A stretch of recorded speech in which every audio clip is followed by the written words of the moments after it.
entrevistas, opiniones y análisis que genera la actualidad política nacional. Demostraremos distintos puntos de vista, el panorama informativo, con la participación de periodistas del Sistema Nacional de Medios Públicos y medios comunitarios. Además, nos haremos eco de tus opiniones vía redes sociales y desde el lugar donde se genere la noticia. Mesa informativa, de lunes a viernes a las 5:30 de la tarde, por Venezolana de Televisión. Febrero Patriota. Este lunes 4 de febrero, el pueblo patriota se moviliza. Partiremos desde 5 puntos de la ciudad. Museo Histórico Militar, pasando por el Rincón del Taxista, Plaza 4F, pasando por el Calvario, Parque Ali Primera, Plaza Morelos, Plaza Capuchinos y llegaremos juntos hasta la iglesia de Pagüita desde las 10 de la mañana. Revolución Patriota, unidad y victoria.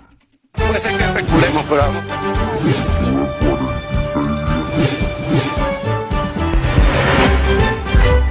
El martes, en la Asamblea Nacional,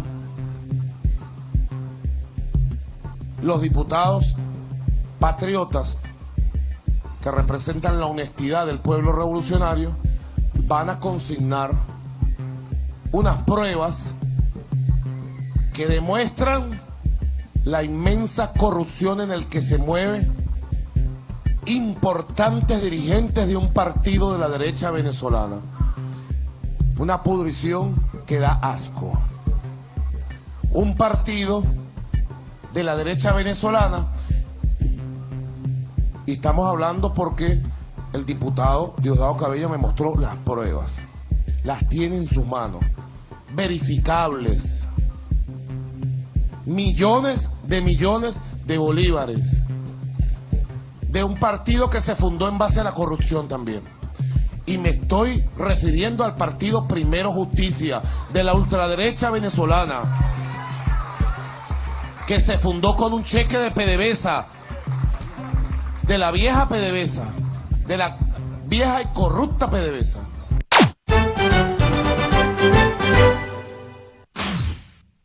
La revolución garantiza seguridad a los privados de libertad. Aprobado decreto para extender la emergencia en materia de infraestructura penitenciaria en Venezuela. Esto va a contribuir a seguir impulsando de manera acelerada la construcción de nuevos espacios de reclusión para las personas que se encuentran en calidad de procesados en el país. Callapa judicial para los privados de libertad del centro penitenciario de la región centro-occidental, Uribana. Las autoridades del ministerio están allí presentes atendiendo la situación jurídica de toda esa población que allí se encuentra privada de libertad. El gobierno bolivariano responde los señalamientos de la Oficina del Alto Comisionado de las Naciones Unidas para los Derechos Humanos sobre los hechos de Uribana. El gobierno nacional ha venido cumpliendo el conjunto de recomendaciones que se hicieron desde Naciones Unidas durante el periodo de revisión anual de la situación de derechos humanos en materia de régimen penitenciario. Forma parte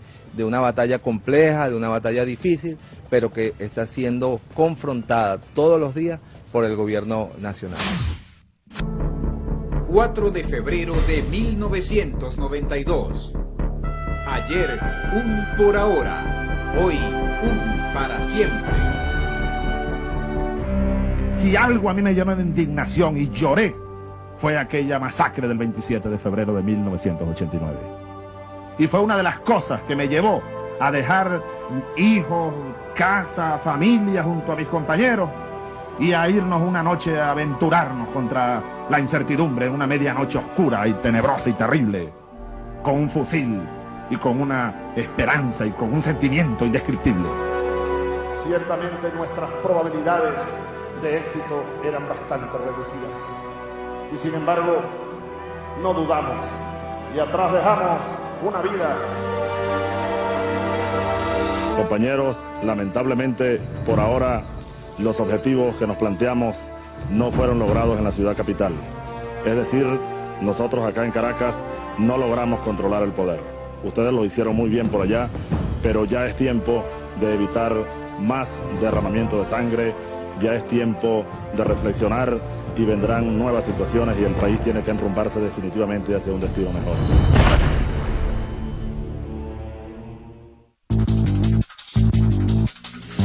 Lo tengo grabado aquí. Ese por ahora fue algo impactante y algo que quedó para siempre. Yo dije, sea lo que sea, yo voy a hacer todo lo que esté en mi alcance para ayudarlo a él, ¿verdad? Ningún hombre en Venezuela se había echado las responsabilidades de nada. En aquel momento, aquel militar desconocido se le echó. Yo dije, este es el hombre que va a mandar en Venezuela. Esa fue la clave del éxito. Esa frase llegó al 90% de los venezolanos. El por ahora era un decir hasta siempre. Lo primero que le dije a la señora mía fue, ese militar va a ser el próximo presidente de Venezuela.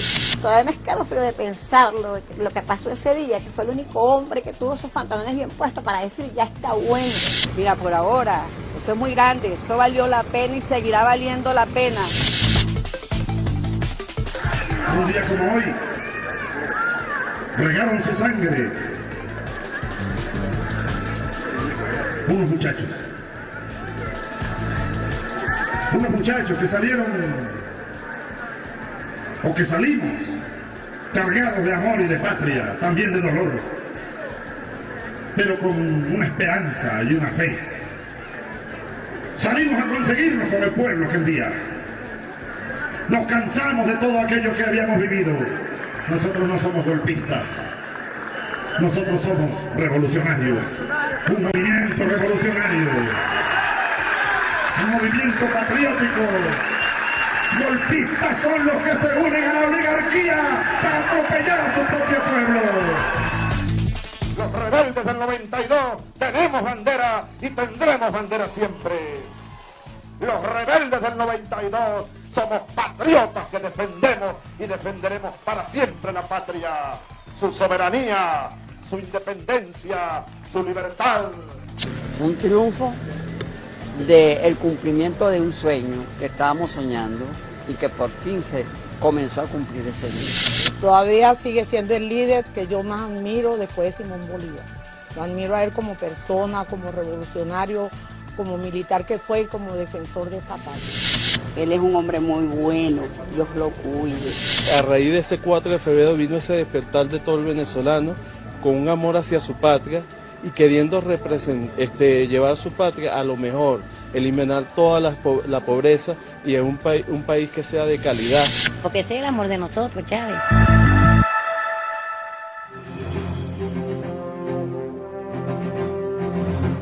El 4 de febrero recogió el anhelo y la esperanza de millones durante siglos. Esa es su fuerza. Y esa fuerza creo que no se apagará nunca y depende de nosotros. Hoy más que nunca, hoy más que ayer, aquí estamos, en plena batalla, construyendo el camino de la Venezuela bolivariana. 4 de febrero, bendito seas para siempre, quedarás grabado eternamente en las páginas de nuestra historia.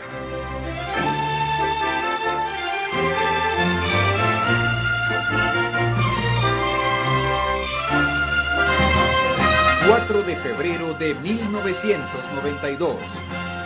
Ayer, un por ahora. Hoy, un para siempre. Este programa contiene elementos que no pueden ser presenciados por niñas, niños y adolescentes sin supervisión.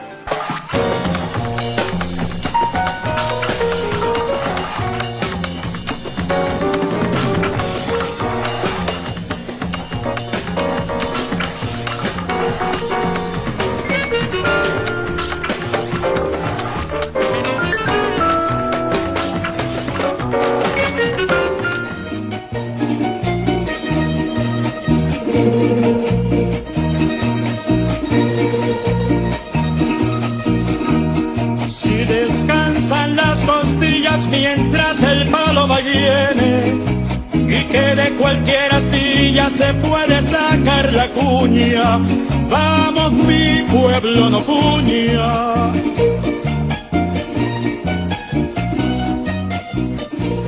El que ha sido marinero cuando ve la mar suspirar.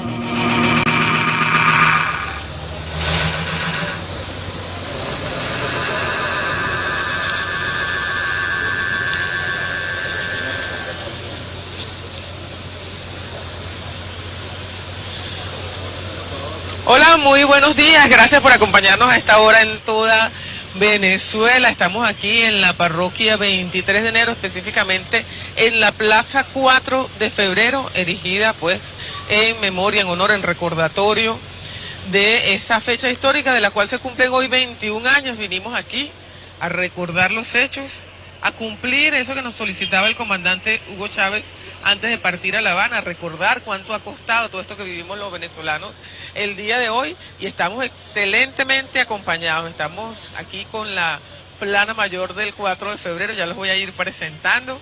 Aquí inmediatamente a mi derecha se encuentra el general Wilmer Barrientos, jefe del Comando Estratégico Operacional. ¿Cómo está, general? Muy bien, muy buenos días. Muy buenos días a todo el pueblo de Venezuela. Muy contento por esta gran celebración que vamos a dar el día de hoy. Bueno, comandante del 4 de febrero, estuvo en la ciudad de Valencia y junto con él están hoy aquí 3 compañeros de promoción que también tienen mucho que contar de esa historia, de eso que ocurrió hace 21 años. Está el mayor general Celso Canelones, jefe de la región estratégica de defensa integral occidental. ¿Cómo está, general? Buen día, Tania, buen día, Venezuela. Bien contento hoy que cumplimos mayoría de edad, 21 años. 21 años de que los hombres de uniforme, acompañados del pueblo, dijimos que esto tenía que cambiar. Y es parte importante este día de hoy. Así es, y también está con nosotros el mayor general Carlos Alcalá, comandante general del Ejército Nacional Bolivariano. ¿Cómo está usted? Muy bien, Tania, buenos días a toda Venezuela, y aquí en compañía de nuestros soldados revolucionarios patriotas, paracaidistas, el 4 de febrero, también haciéndonos presentes en este momento, en esta mañana tan bonita y sobre todo en este lugar tan hermoso. ¿La boina y el brazalete se usan exclusivamente este día? Bueno, la usamos exclusivamente este día, pero siempre está presente en nuestros pensamientos y nuestros corazones. Sí, está bien, gracias. Y vamos a darle la bienvenida también al mayor general Elvis Zulbarán Bastidas, jefe de la región. Bueno, Tania, nombre revolucionario, central. De revolucionaria, Tania. Muy buenos días a ti y a toda Venezuela, y de antemano agradecerte por la gentileza, tanto a ti como el programa, al canal, por habernos hecho esta cordial invitación, pues aquí junto con los muchachos, también los propios participantes de ese 4 de febrero, para disertar algo sobre esta fecha que todos los años conmemoramos y que jamás vamos a olvidar, porque esa fue la fecha, como lo dice nuestro comandante en jefe, que partió la historia en dos. Así es, bueno, aquí también nos acompañan, por iniciativa del general Barrientos, están aquí integrantes del Frente Socialista de Soldados Paracaidistas 4F, Cabo Primero Nieves. Bienvenidos, muchachos, gracias por estar aquí también, bueno, héroes de esa jornada, participantes de esos hechos.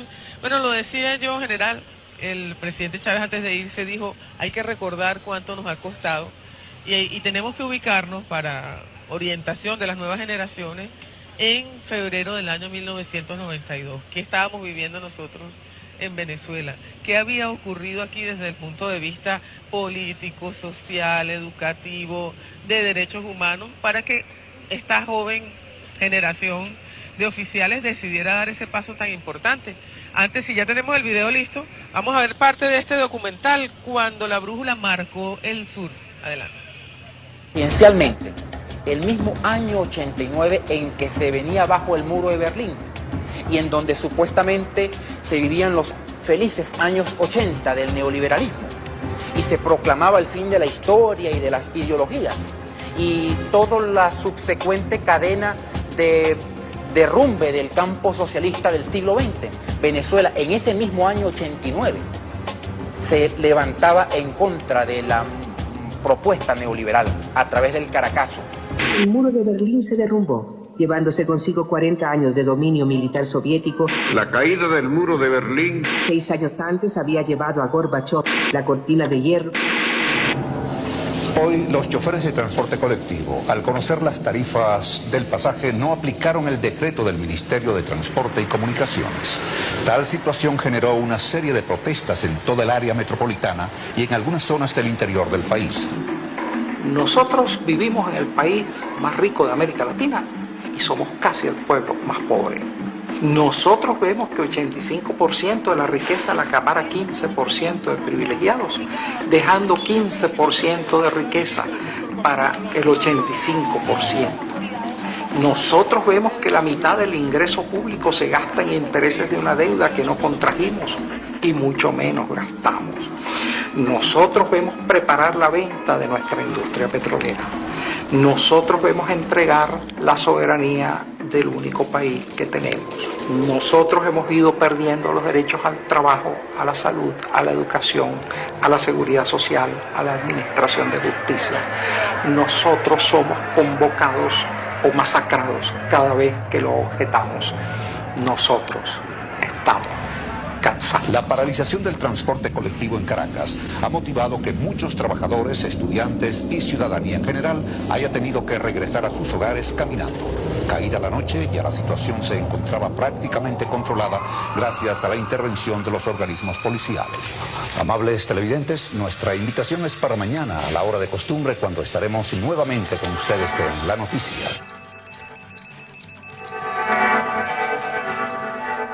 La idea era que no estaba pasando nada.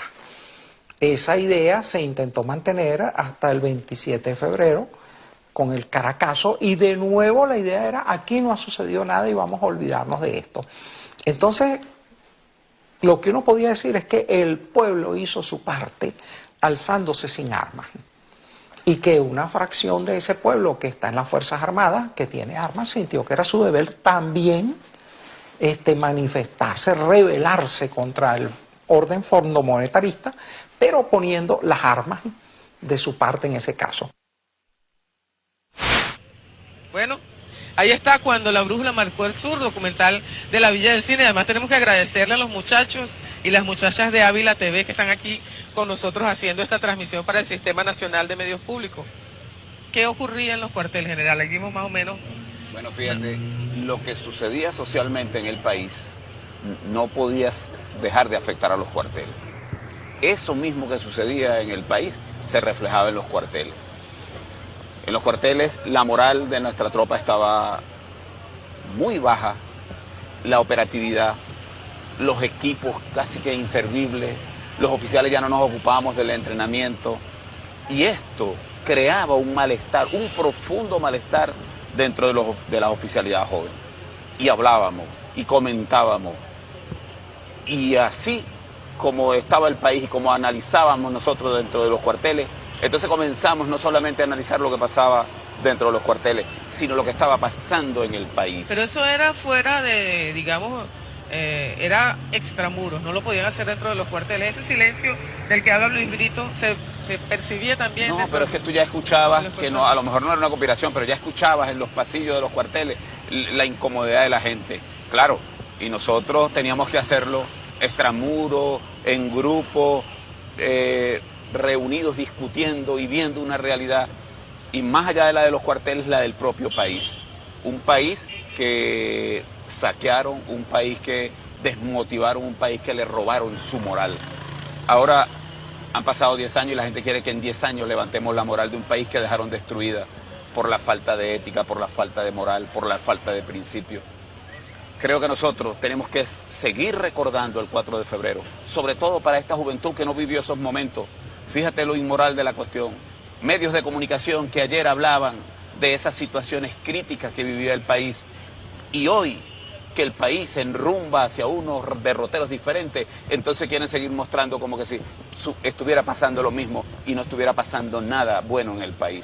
Había, general, dentro de la Fuerza Armada corrupción también, esa inmoralidad de que usted Oye, habla en general en el país. ¿De qué que, manera específicamente se reflejaba? Mira, esa era una de las cosas que más nos pegaba, porque uno veía que uno en aquel grado, yo estaba de capitán el 4 de febrero, y uno decía, pero bueno, uno no tiene posibilidades de nada. Y uno veía a los altos mandos con tremendos carros, con un lujo extraordinario. Y había una fractura entre el alto mando y los mandos medios. No había esa comunicación. Ahora tú ves un general va ya a su tropa, vive y habla con su tropa, porque tenemos que meternos en el corazón del pueblo. Lo ha dicho el comandante. Hemos despertado un huracán de una extraordinaria fuerza soberana, y ese es el pueblo. Y el soldado, ese soldado que antes lo utilizaban nada más para reprimir al mismo pueblo, ese soldado que tiene conciencia, que siente, que padece, ese soldado es el pueblo donde tenemos que estar imbuidos, es parte de ese mismo pueblo. Nea Canelones, ¿dónde estaba usted el 27 de febrero? ¿Qué significó para ustedes el 27 de febrero? Desde ese 27 de febrero yo formaba parte del batallón de paracaidistas briseños y en horas de la tarde, recordemos que días antes había sido el gran desfile, la toma de posición de Carlos Andrés Pérez. Y el comandante nos dice, bueno, prepárense que vamos a ir a Caracas. No sabíamos por qué. No estaba saliendo en los medios de comunicación todavía. Pero después nos dicen, prepárense que van a ir a Caracas como si fuésemos a desfile, pero van a ir con todo el material bélico. Pues nos extrañamos. Ya empezamos a comentar entre los mismos oficiales. Fuimos a Caracas, llegamos a Caracas, entramos a Fuerte Tiuna el día 28 en la mañana. Bueno, pensamos que todo iba a pasar. Oímos los disparos, unos disparos dispersos. Posteriormente nos fuimos al Fuerte Tiuna, el batallón Carmona, nos quedamos en esas instalaciones porque ese batallón había salido casualmente hacia 23 de enero y Katia. En la madrugada el comandante del batallón que estaba nos llama, nos organiza y para que fuésemos a chequear el sector que nos tocó a nosotros, lo que es el valle. Es parte más o menos de lo que estaba sucediendo en ese momento cuando nos movimos hacia Caracas. Cuando llegaron al valle tuvieron que cumplir las órdenes que le dieron. Bueno, tomamos en la madrugada del 29, tomamos el valle, no hubo un disparo. Me correspondió estar en los edificios esos que se encuentran frente al centro comercial. Ese centro comercial estaba en construcción. Todos esos días pasaron... ¿Pero qué significó eso para usted como oficial? Fíjate, veíamos primero una gran confusión. Nosotros no estábamos preparados para eso. No estábamos preparados, vivíamos en la guerra de frontera, vivíamos en nuestros cuarteles. Y esos días difíciles, sobre todo el día 30, que comenzó disparos por todos lados y nuestros soldados sin experiencia, algunos disparando, me correspondió ver a uno de los muchachos disparando, pero muchísimo en una azotea del edificio, tuvimos que quitarle el fusil y le decíamos, ¿a qué le dispara? No, siento que me están disparando, y disparaba sin saber. Y una de las cosas que le dijimos, tú no sabes cuántos hombres y mujeres pueden estar muriendo por los disparos que tú estás haciendo. Tenemos que tener conciencia que nosotros somos hombres de uniforme, pero somos de pueblo también. General Alcalá, ¿allí empezó la organización de ustedes o venía ya dándose la organización del MBR docente? ¿Ya empezó, en ese momento empezó la organización de ustedes? No, ya nosotros estábamos organizados desde incluso de la Academia Militar de Venezuela cuando éramos cadetes, donde nuestro comandante en jefe nos empezó a captar de acuerdo pues a cómo él iba evolucionando, nos iba evaluando cómo estábamos nosotros. ¿A quiénes captaban? Aquellos cadetes que estábamos consustanciados con nuestra academia, con nuestra patria, con nuestra revolución. En ese momento empezamos a entender qué estaba ocurriendo en el país. ¿Es verdad que eran los más estudiosos? Éramos los cadetes que teníamos aquellas inquietudes, pues habían los estudiosos sobre todo, tuvimos muchos oficiales, alférez mayores, alférez auxiliares, primeros brigadieres que participaron en esta gesta, pero también estábamos los cadetes que fuimos subbrigadieres, fuimos... Claro, en ese momento no era una organización con el propósito de ir a un 4 de febrero. Era una organización en la que estábamos buscando prepararnos para un futuro mejor, sobre todo en nuestra Fuerza Armada, que veíamos que estábamos tan desasistidos por nuestros altos mandos, por la inoperatividad, y era una manera de nosotros buscar con nuestro trabajo, con nuestro esfuerzo, mejorar esa situación. Después se genera en otras situaciones que tiene que ver con la situación internacional, la situación nacional que acabamos de ver en el video. Pero realmente nos estamos preparando para cambiar internamente nuestro ejército. Zulbarán, ¿qué lo llevó a incorporarse a ese movimiento? Bueno, Tania, si me lo permite, yo sé que tú eres la conductora del programa. Me gustaría acotar de las 3 preguntas que le hiciste a los compañeros, porque de manera rápida, lo que dijo el compañero Barrientos, de verdad, había malestar en los cuarteles, no salía de extramuro, porque ni siquiera escuchar una canción de Ali Primera era vetado para el militar, te tildaban de ñángara, de comunista. O sea, decía el malestar en cientos miembros de la Fuerza Armada, pero hacía falta un líder. Surge el líder, nuestro comandante en jefe, y es que nos conduce, nos va llevando poco a poco ese granito de arena que él poco a poco, hablándonos sobre todo en la Academia Militar, no desaprovechaba un minuto libre en las aulas para él meterse. Se colaba y hablarle de historia, de economía, de cualquier tópico.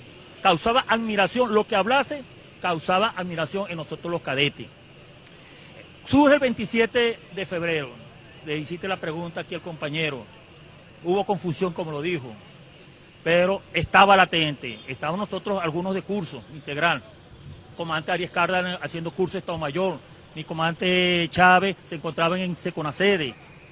Me acuerdo de una reunión que se hizo posterior al Caracazo, asistencia de nuestro comandante en jefe actual, comandante Arias Cárdenas, varios miembros del hoy general Cleaver Alcalá, y se analizó, había mucha inquietud, mucho ímpetu, muchos querían, es el momento, mi comandante Chávez, mi comandante Arias Cárdenas, no es el momento todavía, aún no estamos comandando tropas, así que vamos a parar, paciencia, paciencia. Fue un movimiento que surgió con los principales líderes, con el juramento que hicieron en el Samán de Veres, y poco a poco se fue integrando, fue creciendo, lo que comenzó como el Ejército Bolivariano Revolucionario, EBR 200, ese fue el nombre originario del movimiento, y se fueron incorporando poco a poco mediante campañas de captación, muchachos no solamente sobresalientes en estudio, no, muchachos probados en su honestidad, en su sencillez, en su humanidad, y se le llevaba a los comandantes y ellos aprobaban si ingresaba o no al movimiento que se estaba gestando. General, ¿cuándo se toma la decisión de ir al 4 de febrero? Bueno, mira, ese movimiento estaba dado para el 17 de diciembre. Tenían que estar unas condiciones, no se dieron esas condiciones, lo aplazaron y nadie sabía exactamente el día que se iba a dar. Estábamos en Valencia, en un ejercicio de tiro, llegó el señor capitán Canelones Guevara con el mensaje, porque no te lo mandaron por teléfono, no, personalmente iban y le entregaban a uno la orden. Canelones le correspondió ir a la brigada blindada y llevarnos, hoy es el día y es la hora. Y con esa contraseña, hoy es el día y es la hora, comenzó todo un movimiento dentro de la 41 brigada blindada. Pero mira, quería decir algo. ¿Por qué pensaban ustedes que era esa la vía en ese momento y no otra? ¿Por qué esa la fecha y no otra? Porque habían algunos factores que veníamos analizando. Primero, un pueblo excluido, un pueblo que no iba a las urnas porque no tenía cédula de identidad. Un pueblo que, por esa desatención, porque les convenía, nada más les convenía llevar un target, un grupo a las urnas electorales. Y eran los que estaban en aquella conchupancia. Y por eso, analizando la gran mayoría del pueblo, y sobre todo el pueblo excluido de nuestros barrios, de donde nosotros somos, bueno, pues nosotros venimos de ese barrio profundo, se llegó a la conclusión de que no había otra manera de despertar al pueblo, que era necesario. ¿Y ese 17 de diciembre ustedes pensaban que estaban listos o sabían que podía ser, bueno, que a lo mejor no tenían la fuerza para lograr el objetivo, que podían no tener éxito y iban a terminar en la cárcel como efectivamente lo hicieron? No, nunca se pensó, fíjate que nunca se pensó en una derrota. Siempre creíamos por la cantidad de oficiales que participaban, por el número de unidades que uno escuchaba allá, porque recuerda que había una compartimentación y a veces alguno no sabía si alguien de otra ciudad estaba inmiscuido en el golpe, pero ya por el número de unidades que uno escuchaba decía, es un movimiento grande, esto no tiene vuelta atrás, y nos sentíamos que había la preparación suficiente, que se había discutido, que había un alto grado de conciencia, que no iban a haber delatores, era una de las cosas que más nos emocionaba. Pero bueno, al final salieron algunos delatores, siempre los ha habido en los movimientos. Y creo que el éxito de este movimiento es el trabajo tesonero que comenzó a hacer nuestro comandante, porque no creas tú que los cadetes de aquella época estábamos preparados en lo político, en lo histórico, en lo intelectual profundo, ¿no? El comandante Chávez tuvo que hacer un esfuerzo junto con el otro equipo que lo acompañaba para ir preparando a los oficiales, para hacerlos ver una realidad, para quitarnos un velo que nos tenían puesto de conocer en profundidad la historia. Porque bueno, nosotros no conocíamos nuestra verdadera historia. Ahora la estamos conociendo y ahora queremos, y yo insisto, es el deber de nosotros hoy crear conciencia en la juventud. Porque si no creamos conciencia en la juventud, esos antivalores que nos siembran a través de los medios de comunicación capitalistas, comerciales, que siguen todavía con una andanada antipatria, podrán hacer mella en la base social. Creo que eso es fundamental. Bueno, vamos a hacer un corte. Al regreso vamos a irnos a los hechos, qué ocurrió ese día, dónde estaba cada uno de los oficiales que nos acompañan hoy, dónde estaban también estos integrantes de este hoy Frente Socialista organizado de participantes allí, quién era el cabo Primero Nieves, que ustedes le ponen el nombre a su promoción. Todo eso al regreso de la pausa, hoy Dando y Dando, especial desde el 23 de enero, desde la Plaza 4F, muy cerca, desde donde estaba el centro de operaciones de esa rebelión cívico-militar, el Museo Histórico Militar. Ya volvemos. El que ha sido marinero cuando ve la mar de todos los venezolanos. Venezolana de Televisión es el canal de la información y opinión en el país. En directo del estudio de Venezolana de Televisión. Comenzamos. No hay cohesión en la oposición. ¡Viva Bolívar! Desarmados totalmente. Bienvenidos sean todos. La justicia es la que marca el rumbo de la sociedad. La mejor información deportiva. Y desde el lugar donde se genere la noticia. Veamos los acontecimientos en pleno desarrollo. Venezolana de Televisión, el canal de todos los venezolanos. La pena cada segundo de la vida y cada aliento que uno tenga para dedicárselo a esta revolución. Yo le pido a Jesús, ¿bien?, que en vida hizo lo que está haciendo Chávez ahorita, que lo cuide, porque es el hombre, pues es el hombre que garantiza, hoy quien garantiza la paz, la justicia aquí en este país, se llama Hugo Chávez Frías, y detrás de él está un pueblo, pues, y no solamente el pueblo de Venezuela, sino el pueblo de Latinoamérica y del mundo, pues, porque es una esperanza, pues. El maestro Libertad Alberto Figueroa dijo: si tienes una idea, ponla en el viento, y Chávez representa esa idea en el viento, no solamente un hombre o un nombre. Chávez es una idea, es un proyecto, es un sentimiento que ya está, pues, ya está en cada uno de nosotros.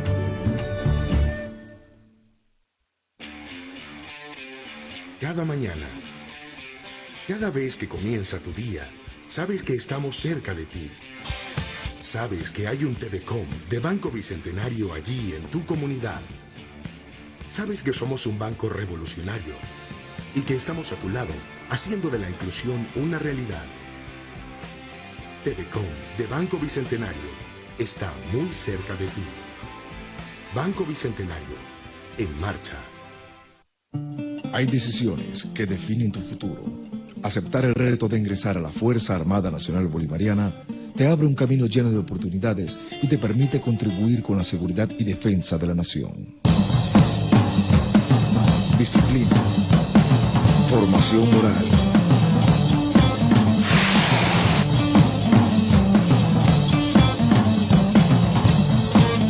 Valor. Destreza. Capacitación física e intelectual. Acude a la circunscripción militar más cercana a tu jurisdicción. El reto es para los más capaces. Alístate. La patria espera por ti.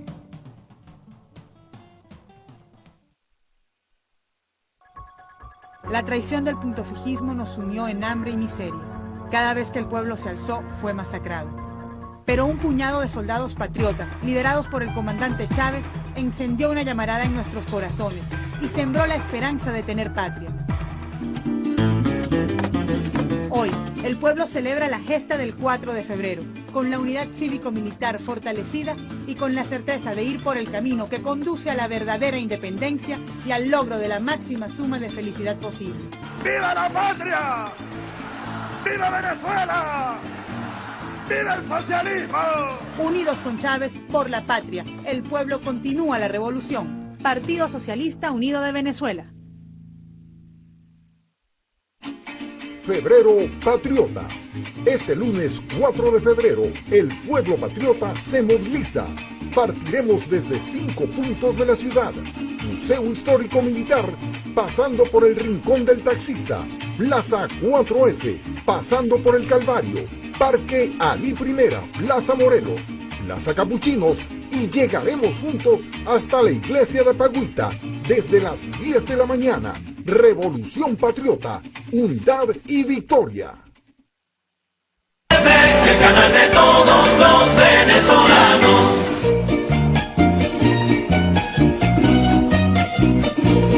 El que ha sido marinero cuando ve la mar suspira, y el que vive en la oscurana con mucha luz se encandila.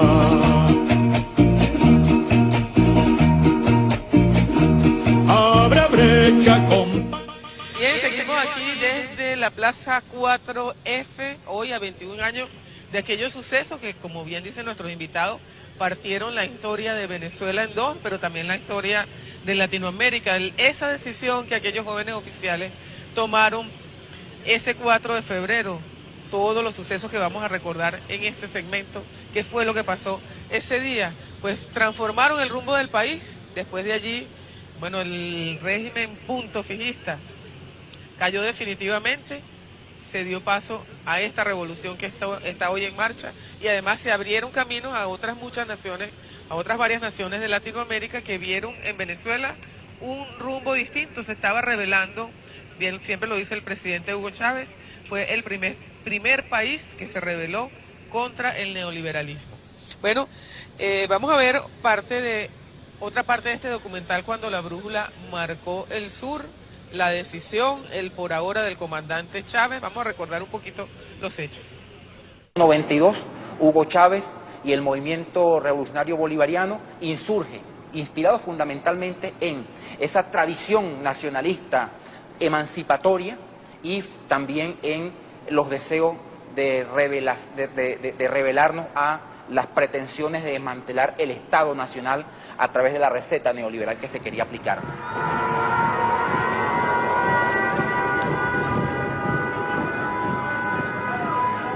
Ya basta de tanta ignominia, basta de tanta traición.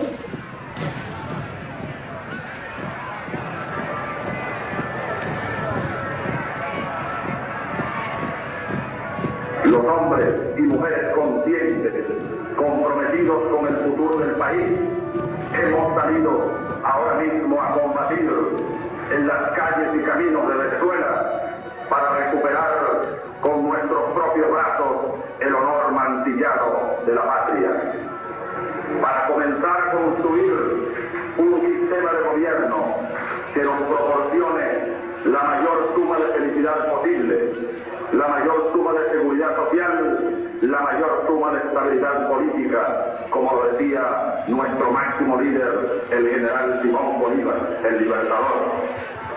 Ese sistema de gobierno es y será para siempre la democracia bolivariana. Oficiales y soldados, les habla su comandante en jefe. Su obediencia es para conmigo.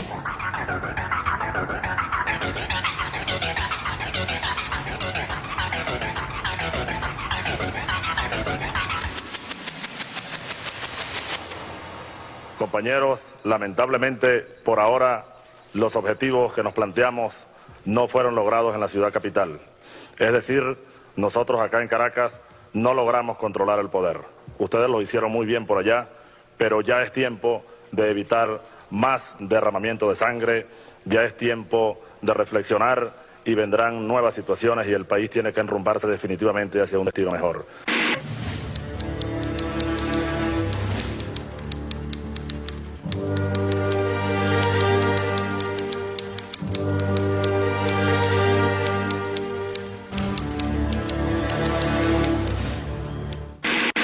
El 4 de febrero cautivó la imaginación del pueblo venezolano.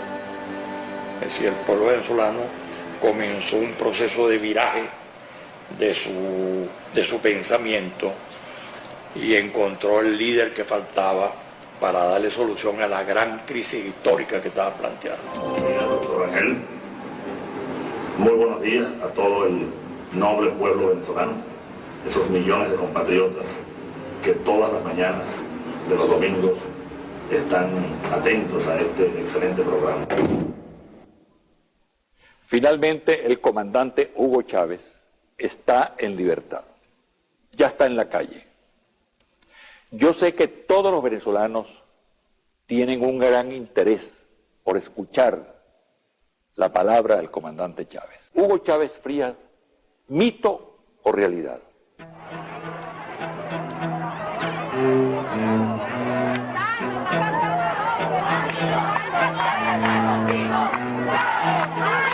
Chávez es el hombre que realmente nos va a ayudar a llevar la democracia como tiene que ser. Que estoy desde el 4 de febrero en Miraflores, allá tú estás luchando y seguiré luchando por el comandante y todos los patriotas. Porque hoy es un día jubiloso para todos los bolivarianos y estamos aquí con él ayudándolo porque vamos para adelante con él. Y es que llegó la hora del pueblo.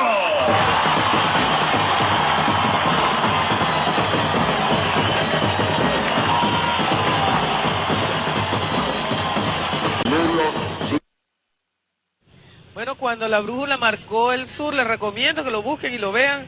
Está colgado por allí en las páginas web revolucionarias. Es un documental de la Villa del Cine y narra toda esa historia, que no es más que la lucha del pueblo venezolano, porque eso comienza cuando la independencia, el pueblo venezolano por la búsqueda de la independencia. Esa reflexión la vamos a dejar para el cierre. Ahora vamos a comentar los hechos. Le tocó al general Barrientos estar en Valencia, al general Canelones estar en Maracay, en Caracas, el general Alcalá y Zulbarán en San Juan de los Morros. Ese momento, ¿cómo se vivió? ¿Cuáles fueron los momentos más difíciles? ¿Cómo es la toma de decisiones cuando uno está levantándose contra una institución, contra un gobierno que está instituido, que tiene todo el poder? Mira, creo que nos habíamos preparado tanto que había un nivel de conciencia y de decisión. Recuerdo que ese día a las 11 de la noche hicimos la última reunión los 5 capitanes de Valencia, donde estaba Ángel Godoy, Ángel Martínez Zambrano, Arteaga Páez, Jiménez Justi, Valderrama y mi persona. Y porque habían algunos oficiales que todavía no los habíamos enterado. Entonces nos reunimos a aquellos oficiales, les explicamos todo y le preguntamos a los que se querían juramentar. Y no hubo uno que dudara allá en la 41 Brigada. Ese momento fue muy emocionante, porque estábamos también haciendo tiempo debido a que había una graduación de reporteros de guerra allá en la brigada. Y entonces teníamos el problema que estaba todo el alto mando de la brigada y nosotros decíamos, bueno, poner a todos estos tipos presos en un solo momento, se nos puede crear Dejamos que terminara el acto, sacamos nuestros tanques mientras que ellos estaban en su acto, preparamos a toda nuestra tropa. Una vez que salieron, a las 12 en punto, comenzó el movimiento, como estaba previsto. General, el Correo del Orinoco ha hecho un gran trabajo. Hizo un especial del 4F y tenía la versión de ustedes, que eran los oficiales en rebelión, y tenía la versión también, tiene la versión, eso salió el fin de semana, se publicó el fin de semana, de quienes eran entonces los que tenían el mando de la Fuerza Armada. En el testimonio de ellos uno lee que, bueno, había rumores, que se sabía que había algo en el seno de la Fuerza Armada, estaba casi develado el movimiento, pero en el momento que ocurre el 4, que Carlos Andrés Pérez viene de Davos, Suiza, de esta reunión del Foro Económico Mundial, al parecer ni el ministro de la Defensa ni los jefes en ese momento estaban al tanto de que estaba ocurriendo efectivamente esa rebelión, de que estaba ya en desarrollo. Yo no sé si fue que en verdad no estaban en el conocimiento o dejaron correr, pero lo que sí es cierto es que ya se oía que había como una especie de delación y por eso tuvo que adelantarse aceleradamente el 4 de febrero. Pero yo creo que todas las cosas Dios las hace como deben ser, pues. Y el 4 de febrero sucedió así porque así estaba escrito y ha sido a lo mejor militarmente algunos lo ven como una derrota, pero yo creo que ha sido una de las mejores cosas que le ha podido pasar al país. por ahí leía yo que alguien hablaba, no, el 4 de febrero es el despertar del militarismo. Veamos hoy a Venezuela. Hay el tal militarismo. Bueno, porque si hubiera militarismo, aquí hubiera la opresión, aquí hubiera la persecución. Aquí lo que hay, se despertó, y a eso es lo que le tienen miedo, la gran fuerza popular. A esa fuerza popular que ahora nadie podrá volver a recogerla, porque hay una elevada conciencia en el pueblo. A veces uno viene a estos cerros de Caracas, donde algunos dicen que no hay dignidad, donde algunos creen que es puro malandrerismo. No, hay que subir a estos pueblos para oler, como dice nuestro comandante en jefe, para oler al pueblo, su esencia, su dignidad, su pulcritud, ese pueblo que construye, ese pueblo que todos los días, con ese pueblo, esta revolución no tiene vuelta atrás. Ese día, el 4F que le tocó a usted estar comandando en Valencia, ¿qué pensaban ustedes que iba a ocurrir inmediatamente después? O sea, ¿cuál era el plan que tenían en ese momento? ¿Se tomaba Valencia y luego?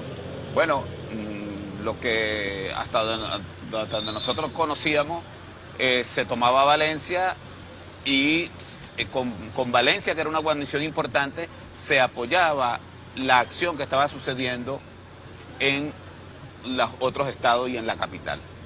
Con la toma segura de Valencia, nosotros garantizábamos que todo lo que sucediera en Caracas y todo lo que sucediera en los demás estados iba a estar controlado el país. Bueno, no fue así, la historia cambió y siempre, como lo estamos viendo ahora, cambió para bien. Pues. ¿Cuánto de la Fuerza Armada, cuánto apoyo de la Fuerza Armada esperaban ustedes asumir en ese momento, captar en ese momento? Bueno, recuerda, Tania, que eso estaba bien nucleado, ¿no? Por ser este tipo de movimiento, para evitar delaciones, habían diferentes grupos. Y nuestro comandante Chávez nos decía siempre, tenemos bastante apoyo de nuestra Fuerza Armada. E inclusive el día 3 hubo una reunión con la Fuerza Aérea que dijeron que en ese momento no estaban preparados para salir, pero que garantizaban que no salían en contra. Definitivamente no fue así.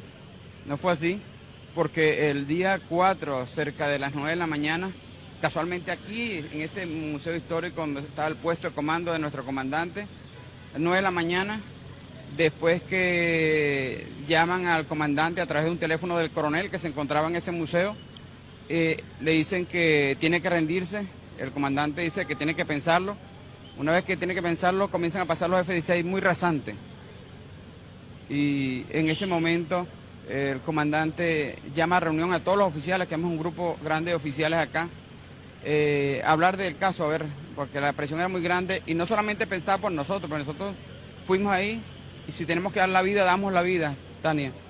Pero él pensó en ese pueblo que estaba ahí. Si nos bombardeaban, no solamente estamos nosotros, sino todo este pueblo.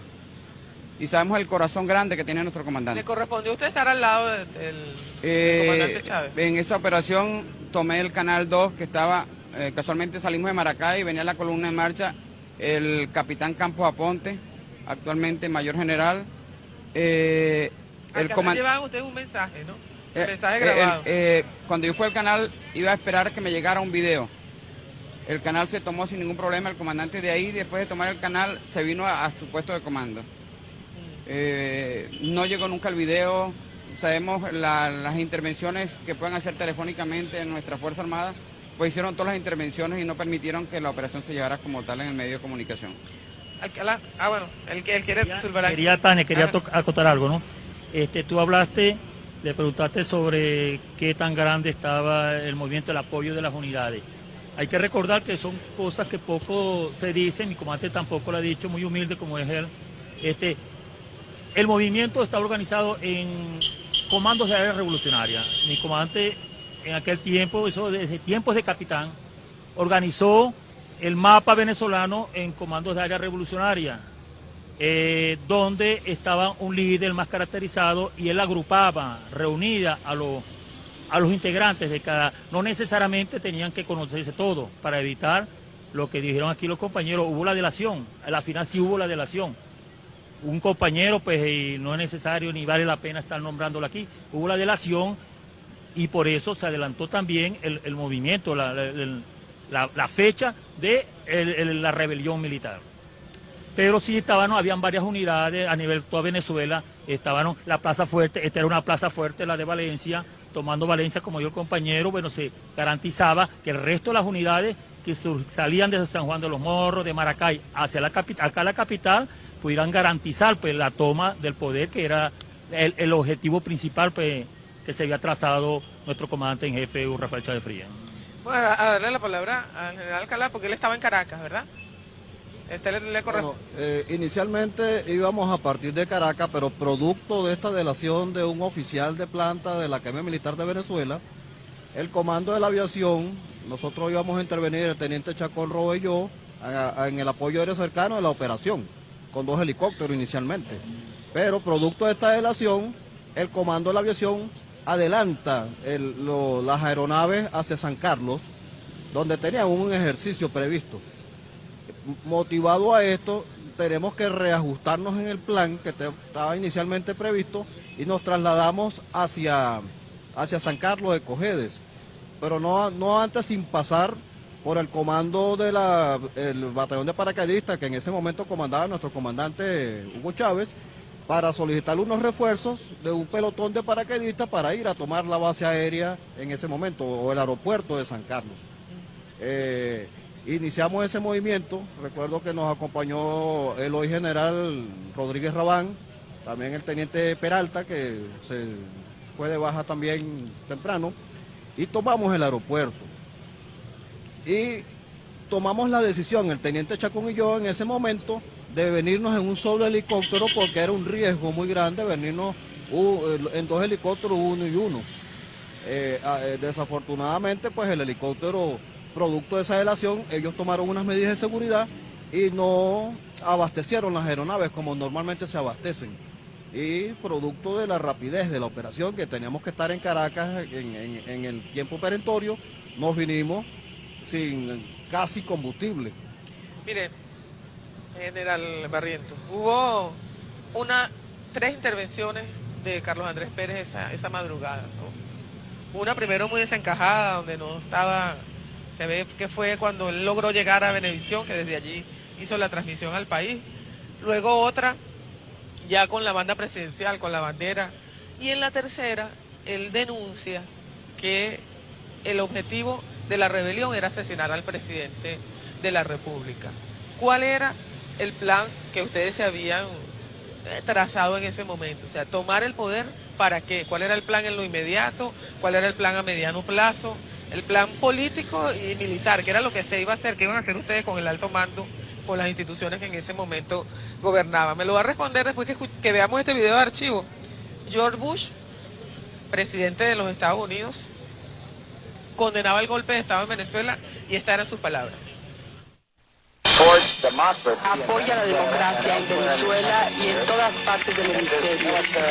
Y este intento de golpe militar en contra del presidente Carlos Andrés Pérez es condenado firmemente por Estados Unidos.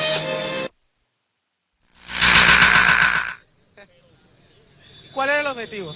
Bueno, mira, definitivamente nunca, todo el que conoce a Hugo Rafael Chávez Frías sabe que no tiene espíritu de asesino, es un hombre de una calidad humana extraordinaria. Nunca estuvo planteado asesinar a nadie.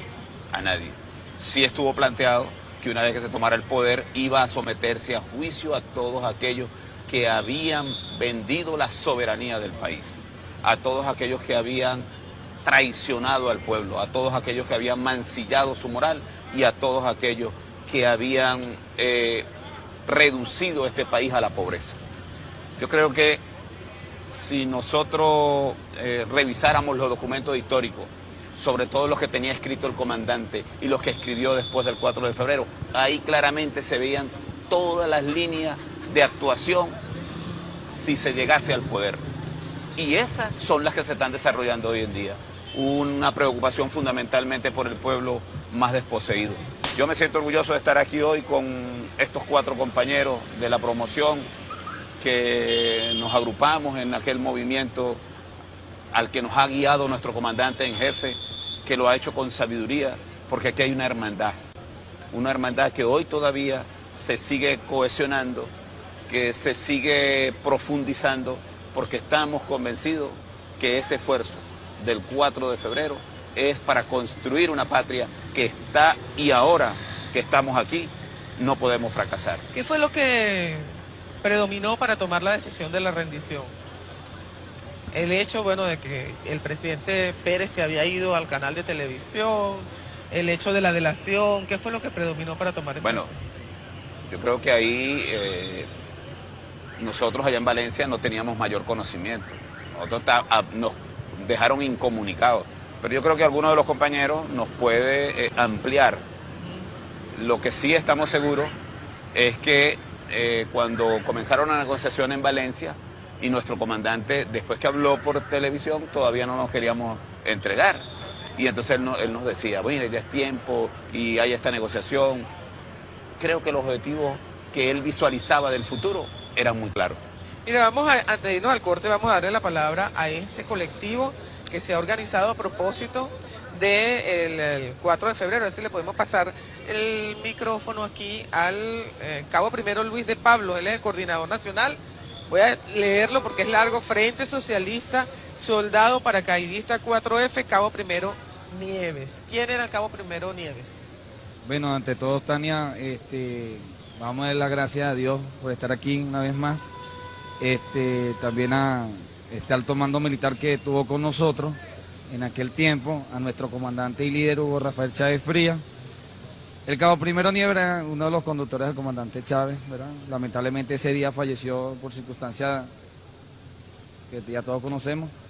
Y en honor a él, las tropas que participamos en la rebelión del 4 de febrero, en honor, le dimos el nombre de nuestro colectivo debido a eso, pues, para enaltecer y engrandecer también el trabajo que viene haciendo nuestro comandante líder, ¿verdad? Él era una de las personas de mayor confianza de nuestro comandante, y bueno, que más que el colectivo de sus tropas lleve el nombre ideal de este cabo primero Nieves. ¿Ustedes se organizaron para recoger ese momento, para continuar con esos ideales? ¿Para qué? Mira, primero nosotros nos formamos para seguir la batalla en apoyo a nuestro líder, ¿verdad? Obviamente también somos pueblo, sin embargo, hemos ido abarcando muchos estados, ya no estamos agrupados en 10 estados, hemos logrado penetrar en la conciencia de la sociedad, en esos colectivos. ¿Cuántos son ahora? Ahorita abarcamos en el frente aproximadamente casi 500 personas, 500 combatientes del 4 de febrero, porque hay más, ¿verdad? Porque no es difícil llegar a las comunidades, pero sí es difícil a veces el trasladarnos. Sin embargo, hemos agrupado 500 compañeros. Mira, de Pablo, y a 21 años después, y a nombre del colectivo, ¿qué le dices tú a los hijos tuyos y a los hijos de toda esta generación que no vivió ese momento? Bueno, primeramente me siento orgulloso. Creo que el orgullo debe ser colectivo. Yo hoy recogí las palabras de un capitán de aquel entonces, que hoy es mayor general, que es mi mayor general Canelones, que hay que decir la verdad, ¿verdad? Nosotros ninguno vinimos engañados, ¿entiendes? Nosotros, en el mismo momento que nuestro comandante líder, pues yo pertenecía al batallón briseño, dio prácticamente a qué veníamos, ninguno de sus soldados se rindió, ninguno dijo que no, todos dijimos, estamos de acuerdo, se lo dijo ayer, la convocatoria estaba hecha, el llamamiento de la patria ya se había escuchado, entonces sus soldados, comandados por nuestro comandante Chávez, conjuntamente con su oficialidad, fuimos y seguimos en esta lucha diaria para llevar la conciencia de independencia, que es lo más importante, de seguir llevando a nuestro pueblo, que aquí están sus soldados, continuamos sus soldados y así seguiremos haciendo. Bueno, gracias, nosotros vamos a hacer un corte, ya regresamos con más. En el Museo Histórico Militar se encuentra nuestro compañero Gonzalo Chacón, también hay testimonios de gente de esta parroquia, civiles que participaron, que vivieron ese momento, qué pasó después de la rendición, la prisión, y después de la prisión, pues la reorganización para llegar hasta este momento que estamos viviendo el día de hoy. Ya volvemos con más. Se despertó.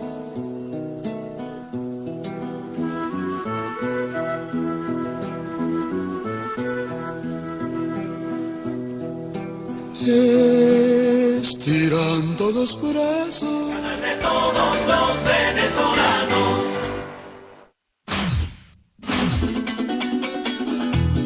Jueves de sueños, jueves de vivienda. En el 2013, la construcción no se detiene.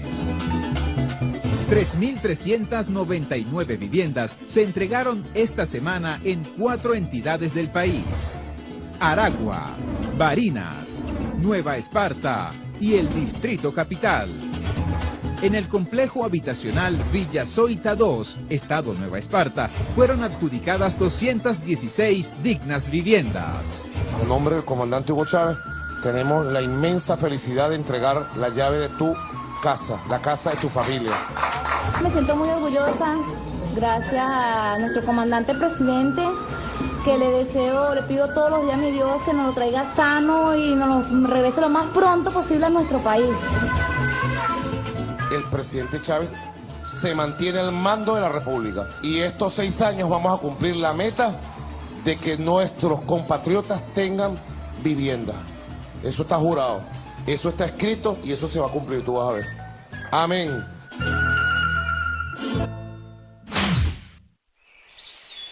Sí, hijo. El Guaraíra Repán le regala al caraqueño aire limpio y frescura. Al pie de esta montaña se gestaron las ideas que nos llevaron a ser independientes y soberanos. Así como el billete de 100 bolívares que aparece en tu libro. Este gran parque nacional es un bien de todos los venezolanos. Por eso debemos protegerlos y cuidarlos. Tengo el café caliente, yo sí. Y el café bueno. ¿Te acuerdas de esta canción? ¿No me acuerdo? ¿Te acuerdas? Para nada. Soy feliz, yo soy muy feliz contigo, sinceramente te digo, eres todo para mí.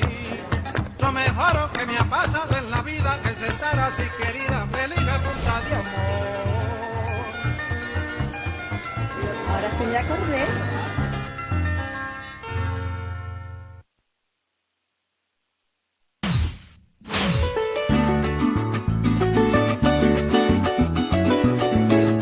Hace tiempo que yo tenía ganas de hacerle un regalo a Sabaneta, uno más, a Sabaneta de mi corazón.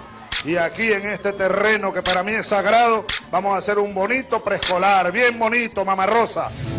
En apenas un año se concreta un deseo. Inaugurado el Centro de Educación Inicial Mamá Rosa, en el municipio Alberto Arbelo Torrealba, en Sabaneta, Estado Barinas. Mamá Rosa se convierte en tutora y educadora de los niños de Sabaneta. Ver convertido aquí el rancho de Palma, donde se crió nuestro comandante, donde aprendió sus primeras letras, ver convertido esto en un centro de educación para niños y niñas es algo muy grande. Atención integral para más de 200 niños y niñas en edad maternal y preescolar.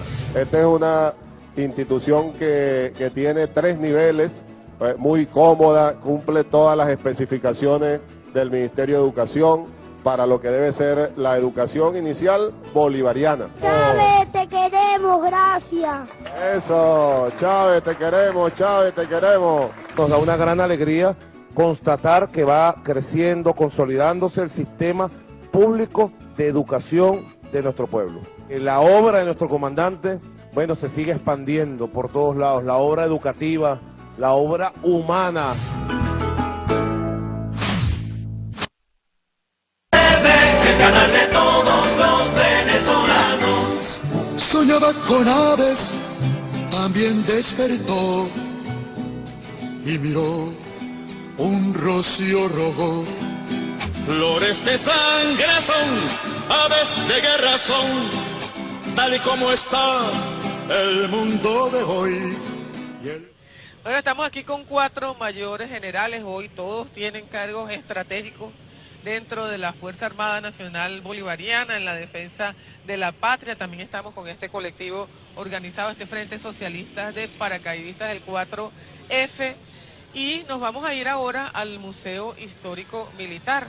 La Unión Cívico-Militar es una pregunta que yo les voy a dejar para la parte que viene, la parte ya de cierre del programa. Surgió ese 4 de febrero, cómo se desarrolló a partir de allí, cuál es la consecuencia de todo ese movimiento, pero como símbolo de esa unión cívico-militar, el cuartel general de la milicia Nacional Bolivariana, está hoy en el Museo Histórico Militar, ese sitio desde donde el comandante Chávez comandó las operaciones de esa rebelión que llevó a cerca de 5.000 hombres a alzarse pues en contra del gobierno de Carlos Andrés Pérez en el año 1992. Allí se encuentra Gonzalo Chacón con otros compañeros, compatriotas, testimonios vivientes de aquellos momentos. Adelante, Gonzalo. Así es, Tania, muy buenos días tengas tú y todas las personas que hasta ahora nos sintonizan a través del canal de todos los venezolanos y venezolanas de televisión. Como decía, estamos acá en la sede del Museo Histórico Militar, lugar que además de ser un museo histórico militar, fue el lugar o digamos la base de operaciones donde se encontraban todos los insurgentes que apoyaban al presidente o que apoyan al presidente Hugo Chávez en aquel 4 de febrero de 1992. Una obra por demás hermosa, por demás bella, ya que está construido sobre la meseta de la planicie y que en su momento fue un proyecto ganado por el ingeniero Alejandro Chatén y el arquitecto Jesús María Rosales durante el gobierno de Cipriano Castro. No solamente, ha sido un museo, inicialmente fue la academia militar más grande de Latinoamérica, pasando luego a ser sede del Ministerio de la Defensa y hoy sede del Museo Histórico Militar y también sede de esta historia que hoy se mantiene más que nunca viva en la voz del pueblo de Venezuela, quienes en aquel momento y hasta ahora han acompañado al presidente Hugo Chávez. Para hablar de esta unión cívico-militar que tanto festeja el pueblo venezolano, la mañana de hoy estamos en compañía de Norma García, ella es sargento de segunda de la milicia bolivariana y queremos conocer, señora Norma, sargento, ¿cuál sería en este caso el significado que ha tenido este tipo de fechas en donde la Unión Cívico-Militar se unió para hoy más que nunca estar ante el pueblo o ante la Revolución Bolivariana? Muy buenos días, yo soy Norma García, yo soy técnico odontólogo, o sea, trabajo en mi parte civil, es empleado, o sea, es un empleo normal, como todo venezolano. Soy también pertenezco al agrupamiento del 13 de abril. El 4 de febrero es una de las fechas más conmemorables del mundo porque nuestro comandante en jefe, a pesar de todo, nos creó como milicia bolivariana, un cuerpo especial, estratégico, operacional y además de eso estamos conformados en agrupamientos. Por lo menos tenemos agrupamientos de varios estados, ¿verdad? Aparte del 4 de febrero de 1992, nuestro comandante en jefe dio una historia bastante renaciente, porque renacimos en ese momento, dimos la vida, dimos el todo por el todo, y bueno, me siento como el soldado que él siempre ha sido, igualmente que todo, pero más me siento con fuerza, porque esta revolución tiene que seguir hasta lo último, hasta las últimas epopeyas, hasta lo máximo, como dice nuestro libertador Simón Bolívar. Los agrupamientos como tal, nosotros estamos como empleo local, ¿verdad? Yo pertenezco a la parroquia Altagracia. Soy comandante de una primera compañía. Ahí nosotros estamos como equipo, ¿verdad? Jefes de equipo, reemplazantes, y yo pertenezco a una de las primeras compañías como sargento segundo. Hoy, un 4 de febrero, ya 20 años aquí en Insurrección, ¿cuál sería la óptica que tendría el pueblo en armas que es lo que representa la milicia para esta revolución o cuál sería la posición de la milicia en este momento en que la revolución bolivariana ha obtenido esta madurez política? Bueno, la posición es como dice nuestro comandante jefe, es estratégico, porque él siempre ha sido muy pensador, muy eficaz, ha tenido bastante inicio, y su poderío, bueno, en esta fase ha sido bastante elocuente, pues él ha mantenido la milicia y los comandos, bueno, en preparación, en constante realización, o sea, todo ha sido eficaz. Muchísimas gracias. También estamos en compañía de Mercedes Oliarte, acompañada por acá, señora Mercedes. Ella es miembro del Comité de Familiares Amigos del 4F y también vocera de la Milicia Popular. Me estás mostrando unas fotos, tienes una foto con el presidente Hugo Chávez ahí, cuéntame. ¿Por qué acompañar al presidente Hugo Chávez aquel 4 de febrero de 1992 y por qué continuar respaldándolo hoy en pleno 2013? Buenos días, mi nombre es Mercedes Olarte. Mira, estoy en este movimiento porque vi que era la necesidad de acompañar al presidente, no lo conocía, me lancé ese día que estaba en San Carlos, de ahí ese señor se me metió en mi corazón y sigo luchando. Nos fuimos para la cárcel de Yare a acompañarlo, a cuidarlo, porque se decía que los iban a matar en el camino. Toda la familia militar del 4 de febrero me recibió, seguimos igual, unidos. Y allá yo compartí con el presidente su cárcel, que fue muy deprimente. Todos ellos que estaban allá sufrieron mucho, los intentaron matar muchas veces, pero el pueblo estábamos siempre pendientes de que no le fuera a pasar nada. Mi presidente, bueno, me alegro, me siento orgullosa, la verdad, de corazón, que me hayan aceptado, no siendo militar, no siendo una persona común y corriente. Y me aceptaron sus familias. En Yare éramos una familia muy unida, San Carlos, Linoe, Clemente. Y cuando él sale en libertad, él pide, ¿quién viene a cocinarme? Él se fue a vivir a Vista Alegre, casa de la señora Sofía Torres de Number, la mamá de mi mayor Torres Number, que le tengo mucho agradecimiento, a mi comandante Alastre, todos ellos de una manera o de otra. Yo les agradezco de corazón, que yo forma parte de este movimiento y que forme parte de la historia de Venezuela, porque yo me siento parte de la historia de Venezuela y continuaré con mi presidente, y Dios me lo bendiga y me le dé salud y me lo proteja, porque lo necesitamos ahora más que nunca, y que se nos cure para continuar esta revolución que todavía falta mucho por hacer. Él ha hecho bastante. Si tuviera que contrastar el pasado con el presente y mostrar los dos modelos de pueblo, el pueblo que en 1992 tuvo que afrontar ese golpe que fue fallido a nivel, digamos, gubernamental, pero que a nivel político sí se logró, y el pueblo de hoy en día, ¿cómo se pudiera contrastar eso? Es decir, ¿hay alguna madurez que ha obtenido el pueblo venezolano en este aspecto? Sí, hay mucha madurez. Ahora el pueblo, empezando que yo nunca fui una mujer muy humilde, me ganaba la vida nomás limpiando, botando basura. Gracias a mi presidente, estudié, soy bachiller, estoy estudiando y me he superado. Entonces hoy en día eso ha cambiado mucho, porque antes no lo tomaban en cuenta uno para nada. Y gracias a estos cambios que da el presidente, por eso es que todos nosotros lo apoyamos y apoyamos al presidente, y pedimos mucho por la salud de él. Estas son fotos. Cuéntame de la foto. En Yare. Estas son fotos tomadas en Yare. Aquí estoy yo. Sí, aquí estoy yo. Está flaquito, bueno, bello, precioso, mi presidente. Esta foto es la misma que tengo aquí en la franela. La llevo con mucho orgullo, mucho orgullo. ¿Quién es ella? Esta es mi tía. Ella vive en Maracaibo. Las llevo con mucho orgullo, porque estas fotos se tomaron con mucho sacrificio. Una cámara que se pasó, no digo ahora dónde, porque son cosas que no se pueden decir. Se tomaban estas fotos, y esto para mí es historia de Venezuela. Me siento orgullosa, y el presidente, cuando nos llame, cuando nos diga, no es sino que mande un avisito, y ahí estaremos todos. Allá éramos pocos, pero ahora somos millones de personas. Muchísimas gracias. También estamos en compañía de colectivos del 23 de enero. Estamos con Alfredo González, vocero del colectivo Sergio Rodríguez, también de acá de la parroquia 23 de enero. Digamos, en representación de esta unión de la parte cívica militar, ¿no?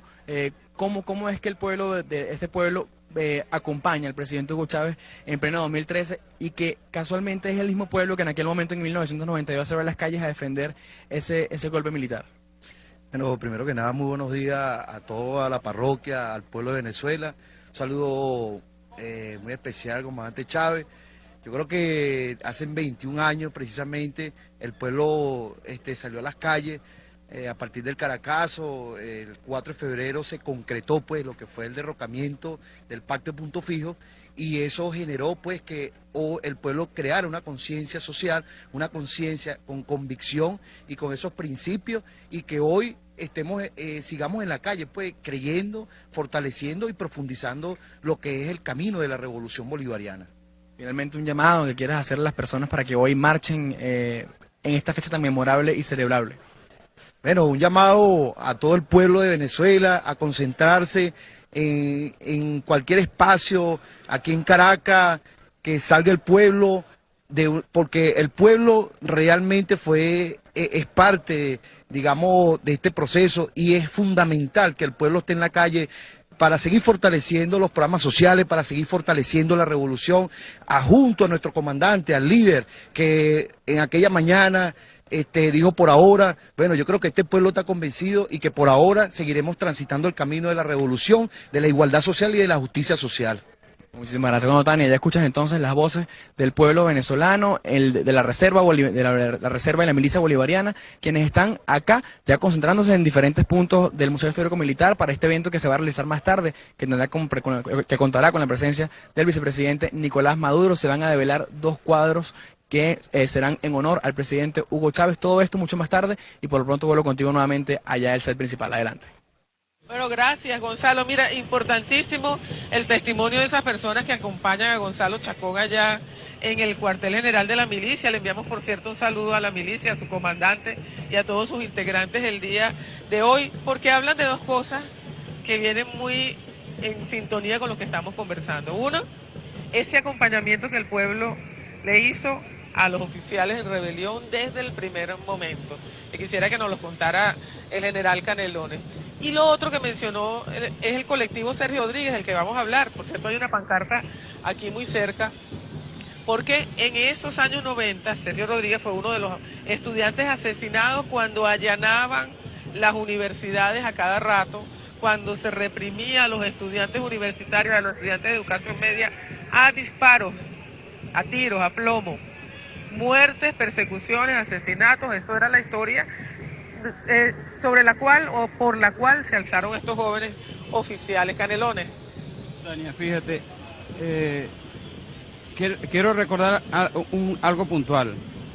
Esa Fuerza Armada que tenemos antes era una Fuerza Armada, nosotros decimos que éramos personas de segunda, porque ni siquiera tenemos derecho al voto, no podemos elegir a quienes fuesen nuestros gobernantes. En otra parte, yo divido en dos partes. Febrero del 89 el pueblo salió y la Fuerza Armada no estaba preparada para eso, para acompañarlo. Luego el 4 de febrero sale la Fuerza Armada y no engrana la población. Esa fusión cívica y militar no funcionó. Pero cuando caemos en la cárcel, en esa cárcel de la dignidad, esa población nos acompañó desde el primer día. Abarrotaba la cárcel Fuerte Tiuna, donde también habían centros de reclusión, porque habíamos sobre 1.500 profesionales en las cárceles, y nuestros soldados no los metían porque no cabían en las cárceles, los tenían seccionados en las unidades. Y recuerdo que cada hombre y cada mujer que llegaba a compartir esos días, porque no los dejaban entrar, pero se quedaban desde la mañana hasta la noche fuera en esa cárcel. Y con una bolsita le dan a nuestros familiares: den esta fruta, que esta es parte de nosotros, que nosotros como pueblo estamos ahí porque ellos son también pueblo. Eso es importante recordar, cómo esa fusión comenzó desde ese momento, nació, se está fortaleciendo en el tiempo, y ahora eso no lo diluye, eso está fusionado como compacto, pueblo y Fuerza Armada, y así se mantiene. ¿Ustedes esperaban ese apoyo, general Alcalá?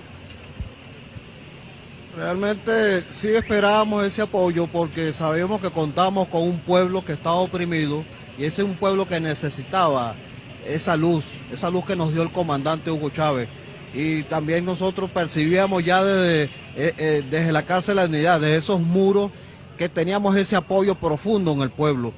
¿Y para qué se organizaron dentro de la cárcel? Una vez que, ¿cómo pasaron a la siguiente etapa? ¿Qué se planificó desde allí? Bueno, la cárcel para nosotros fue una escuela. Prácticamente fue una escuela donde nosotros nos fortalecimos en un ámbito que no conocíamos, que es el ámbito político, ¿verdad? Estudiamos mucho, leíamos demasiado, teníamos personas que nos visitaban y nos daban las orientaciones de vida, para prepararnos para lo que hoy en día estamos logrando en este país. Estamos logrando a través de integración cívico-militar, a través del liderazgo de nuestro comandante Hugo Chávez, ya integrarnos, ya somos uno solo.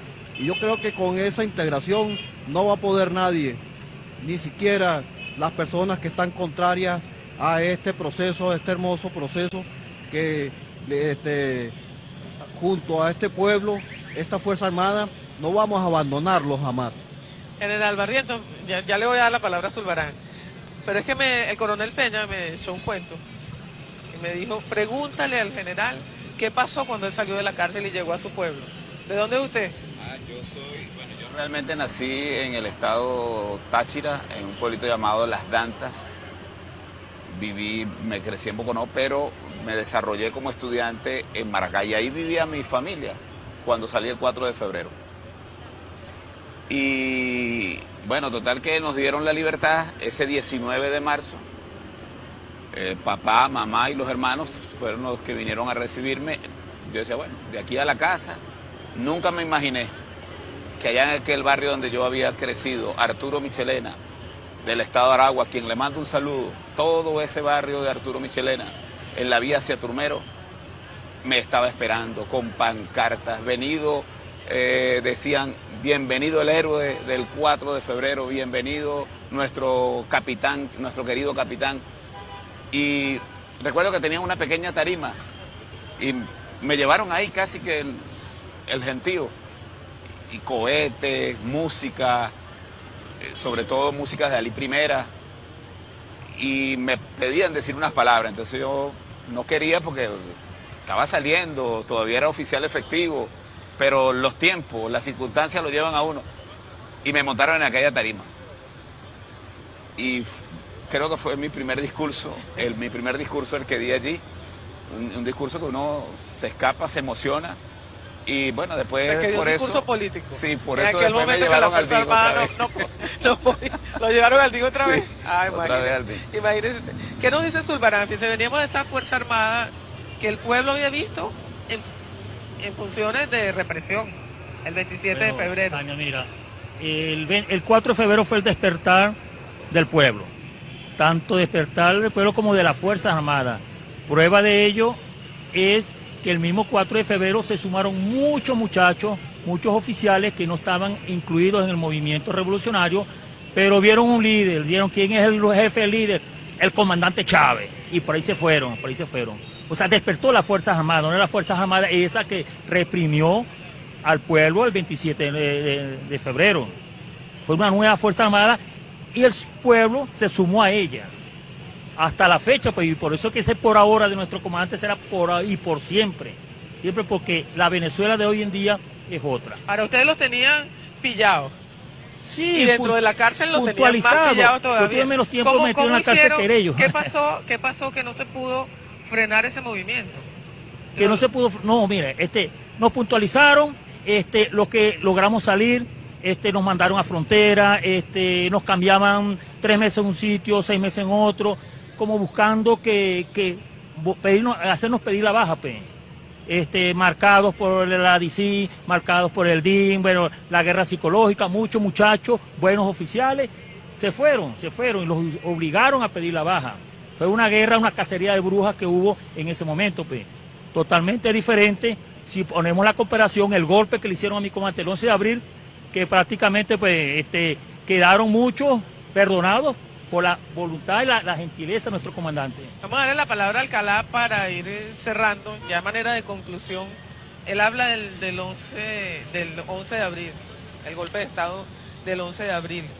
El presidente Chávez, el proyecto de desarrollo de la patria, Plan Nacional Simón Bolívar, el mismo movimiento bolivariano revolucionario 200, ya marcaba la unión cívico-militar. Era como uno de los principios básicos de la revolución bolivariana, que comanda Hugo Chávez. En este momento, esa situación del 11 de abril, o sea, ¿qué cree Alcalá? O sea, ¿hasta qué punto se ha logrado esa unión cívico-militar? ¿Hasta qué punto esa generación o esa Fuerza Armada contra la que ustedes se alzaron, permanece viva en la Venezuela de hoy o no? Bueno, tomando en cuenta la pregunta anterior, El 4 de febrero despertó la conciencia de un pueblo y despertó la conciencia de una fuerza armada. Y es por eso la importancia que tiene esa integración cívico-militar. Y luego del 13 de abril, cuando ese pueblo, ya con ese pueblo con una conciencia revolucionaria, una conciencia de patria, rescata a nuestro comandante. Y ese espíritu de ese pueblo, de ese 13 de abril, sigue vigente hoy en día. Y seguirá vigente por siempre, porque siempre vamos a tener en nuestro comandante y en nuestro pueblo ese liderazgo que siempre hemos necesitado. Mira, vamos a darle la palabra al general Barrientos para cerrar. Ustedes en toda esta etapa, después que el presidente se fue a operar en Cuba y todo lo que ha ocurrido alrededor, pues ese ataque contra las instituciones, han reiterado, los distintos voceros de la Fuerza Armada han reiterado la cohesión, la unidad y la lealtad al comandante. Pero yo quisiera que el general Barrientos nos dijera ahorita en detalle por qué es así, por qué ese escenario del 4 de febrero no está vigente, por qué el del 11 de abril no está vigente, qué es lo que ha ocurrido si puede describirnos, pues, qué es lo que significa exactamente esa unidad de la Fuerza Armada Nacional el día de hoy. Bueno, mira, la unidad de la Fuerza Armada no es una cuestión que se decreta. La unidad de la Fuerza Armada hoy, más que nunca, está alrededor de los ideales de patria, de los sentimientos profundos de amor por este terruño que nos inculcó nuestro comandante y que a través de su charla, a través de su comunicación por la televisión, le siembra al pueblo venezolano. Eso es rescatar la dignidad de un pueblo, la soberanía. Por eso, ¿esos valores están sembrados en la Fuerza Armada hoy? Absolutamente. Hoy nosotros estamos haciendo esfuerzos extraordinarios, lo decía en una entrevista, para rescatar a nuestros jóvenes oficiales de las garras de los antivalores capitalistas que nos siembran a través de las televisoras. Porque nosotros hacemos esfuerzos y tenemos que seguirlo haciendo. Nuestros muchachos no leen, por ejemplo. Y hay que llevarlos a que lean la historia, que conozcan la verdadera historia. Por eso la Fuerza Armada hoy más que nunca, mira, se cohesiona de verdad, verdad. Y hay una verdadera disciplina. Porque hoy nos estamos entrenando, porque hoy nos estamos equipando, porque hoy sus altos mandos tienen una mejor ética, son morales, íntegros, y porque tenemos sentimiento nacional, y porque además, algo muy importante, la Fuerza Armada ha entendido que no es una élite, la Fuerza Armada es pueblo, y ahora el pueblo y la Fuerza Armada es uno solo.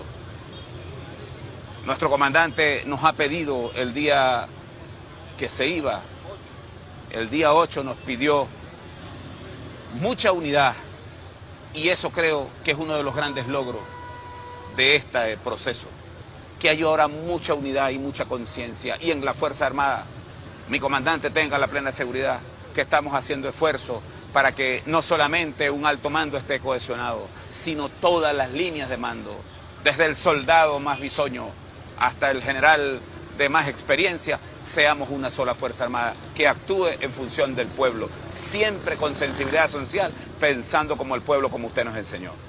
Bueno, nos vamos a despedir, vamos a mencionar a quienes nos acompañan aquí en este colectivo. Luis de Pablo, ya lo conocimos. Joel Mantoro, el coordinador de la región capital, si pueden levantar la mano para que vean acá. José Mendoza, coordinador del estado Lara. Eligio Pineda, coordinador de Yaracuy. Johnny Vargas, coordinador de Portuguesa.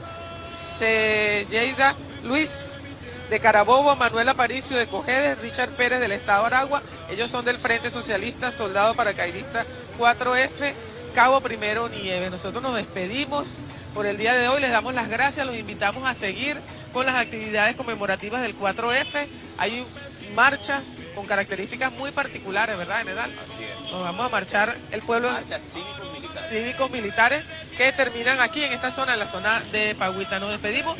Mañana a las 6:30 de la mañana vamos a seguir hablando del 4F, ese árbol de las tres raíces.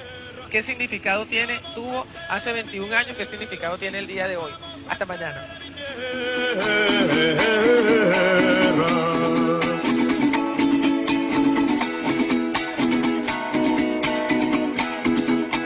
Te canto, pescador, que te paras somnoliento frente al mar, con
corazón. De todos los venezolanos. Desde esta mesa te haremos testigo de entrevistas, opiniones y análisis que genera la actualidad política nacional. Demostraremos distintos puntos de vista, el panorama informativo, con la participación de periodistas del Sistema Nacional de Medios Públicos y Medios Comunitarios. Además, nos haremos eco de tus opiniones vía redes sociales y desde el lugar donde se genere la noticia. Mesa informativa, de lunes a viernes a las 5:30 de la tarde, por Venezolana de Televisión.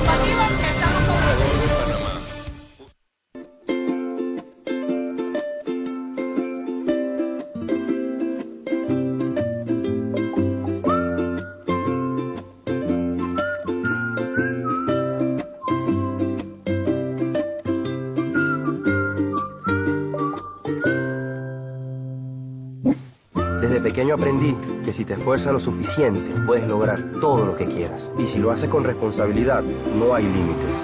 Si tienes una deuda, esfuérzate y págala a tiempo. Si tú eres responsable, todos te van a apoyar y podrás llegar hasta donde quieras.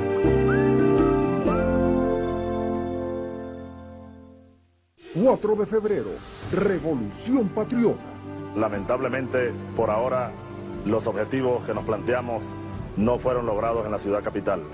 Es decir, nosotros acá en Caracas no logramos controlar el poder. 21 años después, el pueblo venezolano recupera su soberanía e independencia y celebra el día en que la juventud militar revolucionaria partió en dos la historia de la patria. Febrero Patriota, unidad y victoria. Febrero Patriota. Este lunes 4 de febrero, el pueblo patriota se moviliza. Partiremos desde 5 puntos de la ciudad. Museo Histórico Militar, pasando por el Rincón del Taxista. Plaza 4F, pasando por el Calvario. Parque Alí Primera, Plaza Morelos, Plaza Capuchinos y llegaremos juntos hasta la iglesia de Pagüita desde las 10 de la mañana. Revolución Patriota, unidad y victoria. El canal de todos los venezolanos. Tal día como hoy, el 4 de febrero de 1992, se produce la rebelión militar que cambiaría para siempre el rumbo de Venezuela.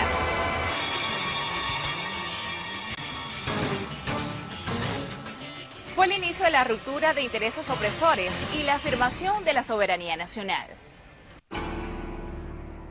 ¿Cuáles fueron esos antecedentes que hicieron detonar esta insurrección?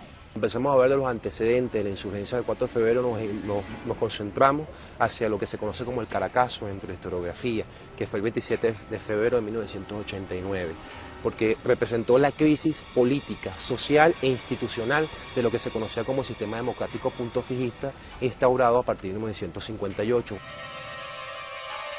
El grupo de jóvenes oficiales, encabezado por el comandante Hugo Chávez, en ese momento teniente coronel, habían formado un movimiento conocido como MR 200, Movimiento Revolucionario Bolivariano, que se basaba en los principios de Bolívar y en el rescate de la soberanía y la independencia de Venezuela.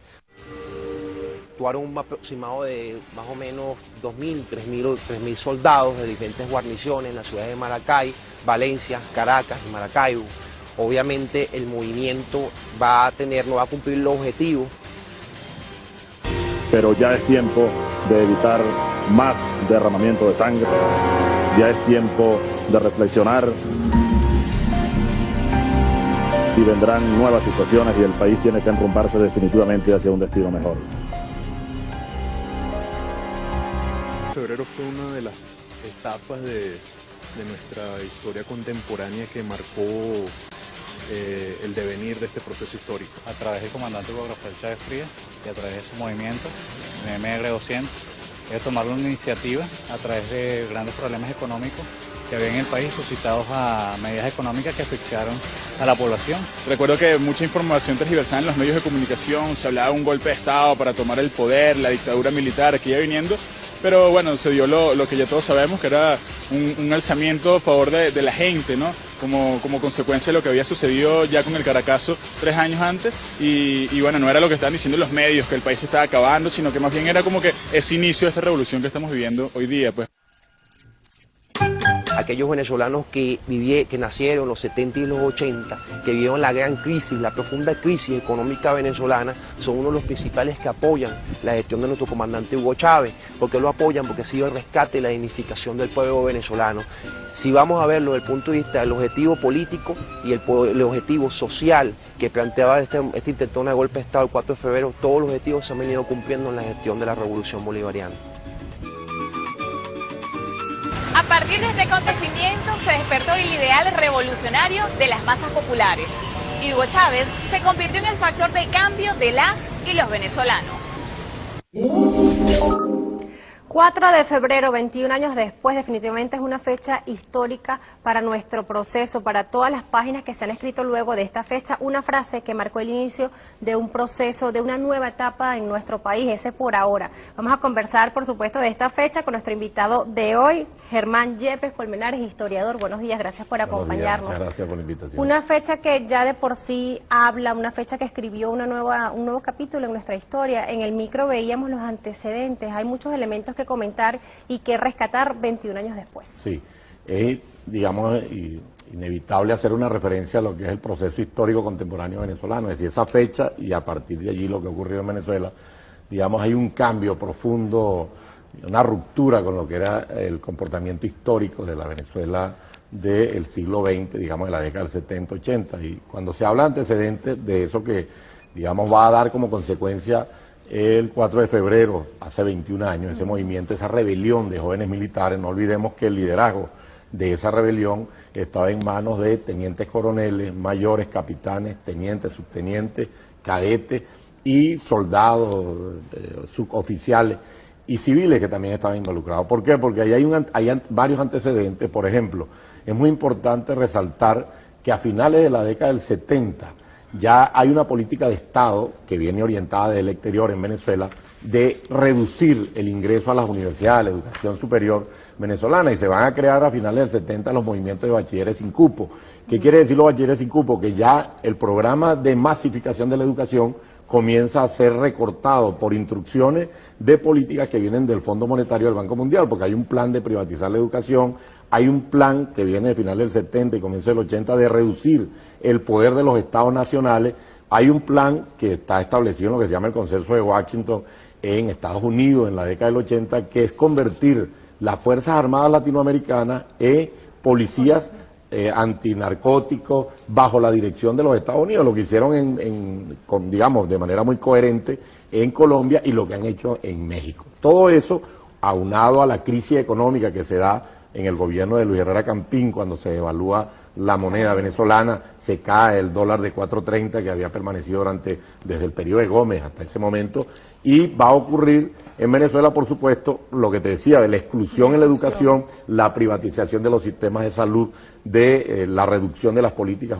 sociales populares, y eso, por supuesto, va a impactar a la Fuerza Armada con otros antecedentes que van a ocurrir después, como el Caracazo, que es donde la Fuerza Armada, que ya venía siendo utilizada para reprimir, no es que en el Caracazo es cuando se usa la Fuerza Armada para reprimir, toda la década del 60, la Fuerza Armada venezolana, junto con los organismos policiales, fue utilizada incluso para instrumentar en Venezuela, por primera vez en América Latina, la política de los desaparecidos y la tortura, sobre todo los desaparecidos, que se inaugura con el gobierno de Acción Democrática de Raúl Leoni, antes que en Brasil, que en Argentina, que en Chile, que en Uruguay, se instrumenta en Venezuela la política de los desaparecidos, es decir, la Fuerza Armada implicada a través de los teatros de operaciones en políticas de tortura, de desaparición, que era el modelo norteamericano, este mismo modelo que están aplicando en Libia, en Afganistán, en Irak, en todos estos países, donde la Fuerza Armada norteamericana y otros países utilizada para aniquilar a la población civil. Por supuesto, todo eso va a impactar en el pensamiento de los jóvenes militares venezolanos. Vamos a despertar inicialmente, principalmente de una juventud. De una juventud, pero además de una juventud que es muy importante resaltar que la oficialidad y la Fuerza Armada venezolana,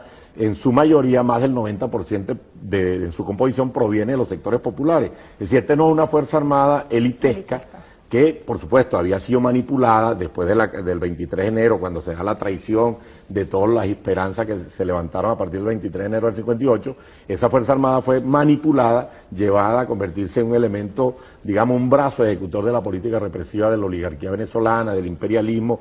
Y cuando digo imperialismo no es una abstracción, el imperialismo está radicado en las burguesías norteamericanas, europeas y japonesas que se encargan a través del Fondo Monetario de la Banca Mundial de acumular capital. Y usaban esta Fuerza Armada para eso. ¿Qué pasó? En el Caracazo fue, digamos, la cúspide de la utilización, digamos, ya el punto límite donde la Fuerza Armada venezolana, el Ejército y otros, la Guardia Nacional y otros componentes de la Fuerza Armada venezolana fueron sacados a la calle a reprimir a la población civil, una población que lo que estaba, no olvidemos que había una política de acaparamiento, además de las medidas económicas de Carlos Andrés Pérez, había una política donde estaba escondida la leche, el azúcar, el café, la pasta, el aceite, todo eso estaba escondido. Es decir, los grandes distribuidores de alimentos, los medianos y los pequeños, tenían acaparado todos esos productos escondidos porque Carlos Andrés Pérez había engañado a la población venezolana, ganó las elecciones ofreciendo de que iba a luchar contra el Fondo Monetario Internacional, contra el Banco Mundial, contra esas políticas que estaban aplicando de privatización de todo el bienestar social, de eliminación de las políticas de protección social, y Carlos Andrés Pérez lo que hace lo contrario, crea un gabinete económico formado por jóvenes neoliberales dispuestos digamos a aplicar cualquier política de shock, que son las políticas de Milton Friedman, derivadas de la Escuela de Chicago, que implican reducir lo que se ha hecho en Chile, reducir la capacidad del Estado, reducir la fuerza popular, todos los movimientos, no solo la izquierda, los movimientos de lucha por su reivindicación en el campo, en la ciudad, a nivel estudiantil, de manera que esos estados puedan quedar reducidos, se le pueda aplicar todas las políticas de privatización y Estados Unidos pueda ejercer el control, digamos, hegemónico desde el punto de vista militar y económico de estas regiones. ¿Qué pasa? Que en el 89, con el Caracazo, al utilizar esa Fuerza Armada en una acción tan desproporcionada, eso impacta el pensamiento de la Fuerza Armada venezolana, que decide ya establecer una ruptura, y ese movimiento que ya se había organizado, decide acelerar su capacidad de acción, su capacidad de organización, y se va a conectar con movimientos civiles revolucionarios que van a ir preparando las condiciones para que en el año 92, el 3-4 de febrero, se produzca definitivamente la rebelión militar. Aun cuando los resultados los conocemos y aun cuando se obtienen estos resultados en esta rebelión cívico-militar, el pueblo hizo suyo ese momento, esa frase. Sí, y fíjate cómo puede ocurrir una derrota militar, porque sí hubo una derrota militar, esa rebelión, como lo dice el comandante Chávez en ese momento, que es quien comanda, es el líder de ese movimiento que él mismo lamentablemente por ahora. Claro, y él dice por ahora, vendrán otras situaciones, pero dice algo extraordinario en una Venezuela que eso tampoco debemos olvidarlo. Las venezolanas y venezolanos que nacieron en la década del 70, 80, 90, no pueden, tienen que saber que en esa Venezuela, estamos hablando en la Venezuela del 4 de febrero de 1992, ningún político se hacía responsable, ningún funcionario público del Estado, del gobierno, se hacía responsable de ninguna ineficacia del gobierno, de ningún acto de corrupción.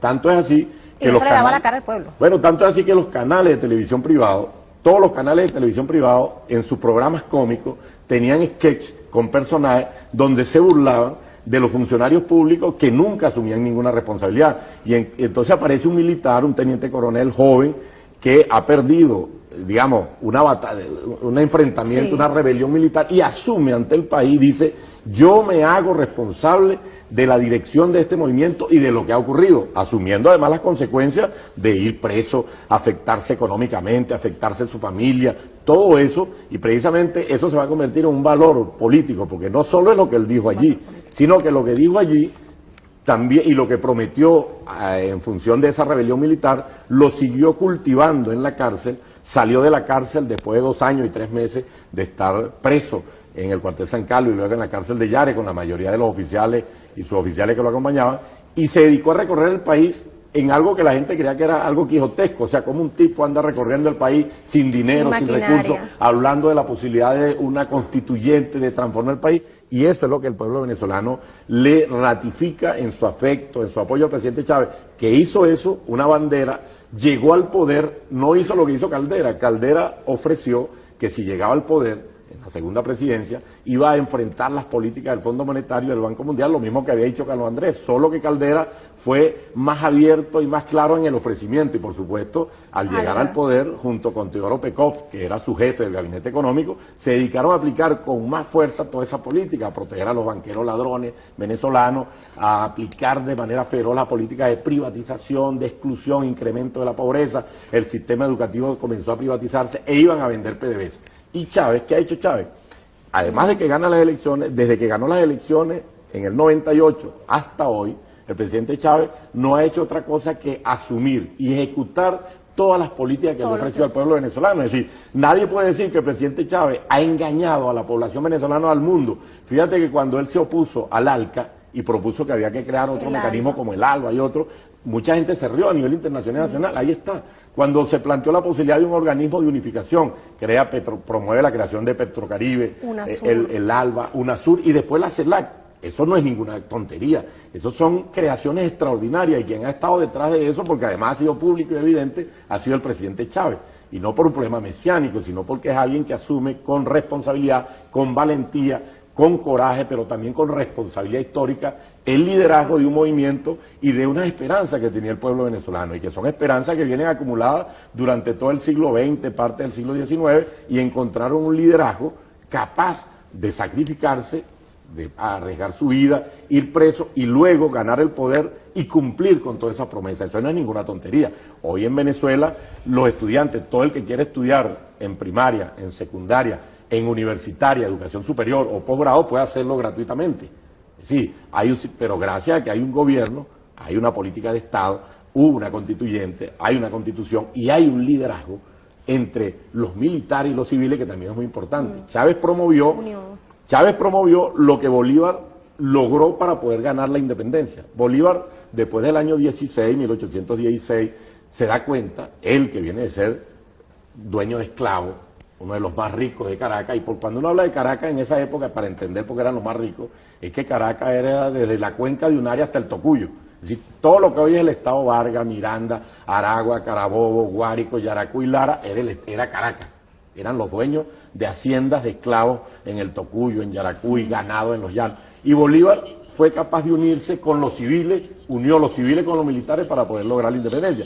Y lo que ha hecho Chávez es lograr la unificación del mundo civil y militar, como venezolanos que somos, para poder garantizar un proceso de transformación radical, estructural de la sociedad, del Estado y del gobierno venezolano, que sea capaz de producir todo este estado de bienestar que hoy tenemos todos los venezolanos. 21 años después tenemos al pueblo diciendo qué significa el 4 de febrero. Vamos a verlo.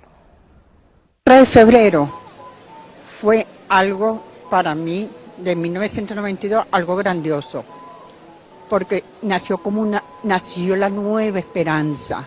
La dignidad de Venezuela, porque acabamos con una dictadura cuarta republicana que no hacía nada bueno, todo se lo llevaba.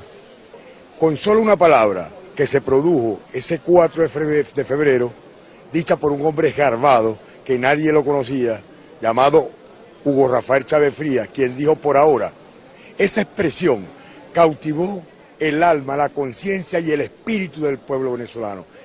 Esa liberación socialista democrática que esperábamos hacía muchísimo tiempo, y eso ocurre exactamente en el 4 de febrero. ¿Nace esa conciencia el 4 de febrero, esa conexión del pueblo con el presidente, nace en ese mismo instante? Sí, digamos que ese compromiso esa conciencia que se venía creando en sectores políticos, en liderazgos sociales y militares venezolanos, encuentra un liderazgo, encuentra una referencia, porque todos los procesos políticos, esa gente que se encarga de cuestionar que si el proyecto que lidera el presidente Chávez es mesiánico, no. Todos los procesos políticos de transformación en la humanidad, en la historia de la humanidad, y estamos hablando en general, Grecia, Roma, Europa, América Latina, Asia, todos los procesos políticos de transformación requieren liderazgo, que sean emblemáticos, que sinteticen en su actuación, en su referencia, en su simbología, lo que el pueblo y las mayorías desean. ¿Y qué es lo que ha hecho Chávez? Chávez se ha entregado, a Chávez nadie lo puede acusar de que se ha enriquecido. O sea, lo que hicieron los políticos tradicionales venezolanos desde el siglo XIX, Guzmán Blanco, Páez, llegando hasta el siglo XX, Gómez, Pérez Jiménez, Carlos Andrés Pérez, Lucinchi, toda esta gente que Caldera, los copellanos, todos que se enriquecieron en el país, a Chávez nadie le puede demostrar, porque sería, sí, buscar donde no hay, porque no le interesa. O sea, Chávez ha asumido, y por eso incluso parte de su situación de salud actualmente es porque es una persona, un ser humano, que ha entregado su capacidad, su acumulado de experiencia, su capacidad de liderazgo, su capacidad de acumular conocimiento y transmitirlo, porque Chávez no es una especie de grabadora que recoge el conocimiento que lee de la vida, de las lecturas y lo acumula para él. No, tiene una gran capacidad pedagógica y con su ejemplo, con su transmisión de conocimiento, ha ayudado a elevar esa conciencia, pero también con su acción, porque cuando el presidente Chávez ha llegado al poder, ha ejercido la presidencia del país, jefe de Estado, también jefe de un partido. Esto también es importante señalarlo. El PSV, que antes era el MBR, el Movimiento Quinta República, hoy es el Partido Socialista Unido de Venezuela, es el partido político más grande en la historia venezolana del siglo XX y del siglo XXI. No ha existido nunca en Venezuela, ni siquiera Acción Democrática llegó a tener, digamos, la capacidad, la organización, la cobertura, el número de componentes y la fuerza política, y estoy hablando de en su mejor momento, nunca llegó a tener la fuerza que tiene el Partido Socialista Unido de Venezuela, y allí eso tiene que ver con un liderazgo que no es solo Chávez, es el liderazgo que Chávez ha sintetizado y que alrededor suyo ha nucleado a militares y civiles de distintas tendencias, nacionalistas, de izquierda, de centro, pero que han logrado sintetizar en el pensamiento que ha promovido Chávez, a partir de las ideas de Simón Bolívar, de Ezequiel Zamora, de Simón Rodríguez y de Miranda y de muchos de los componentes de históricos de la sociedad venezolana y del pensamiento crítico socialista universal, ha logrado nuclear a su alrededor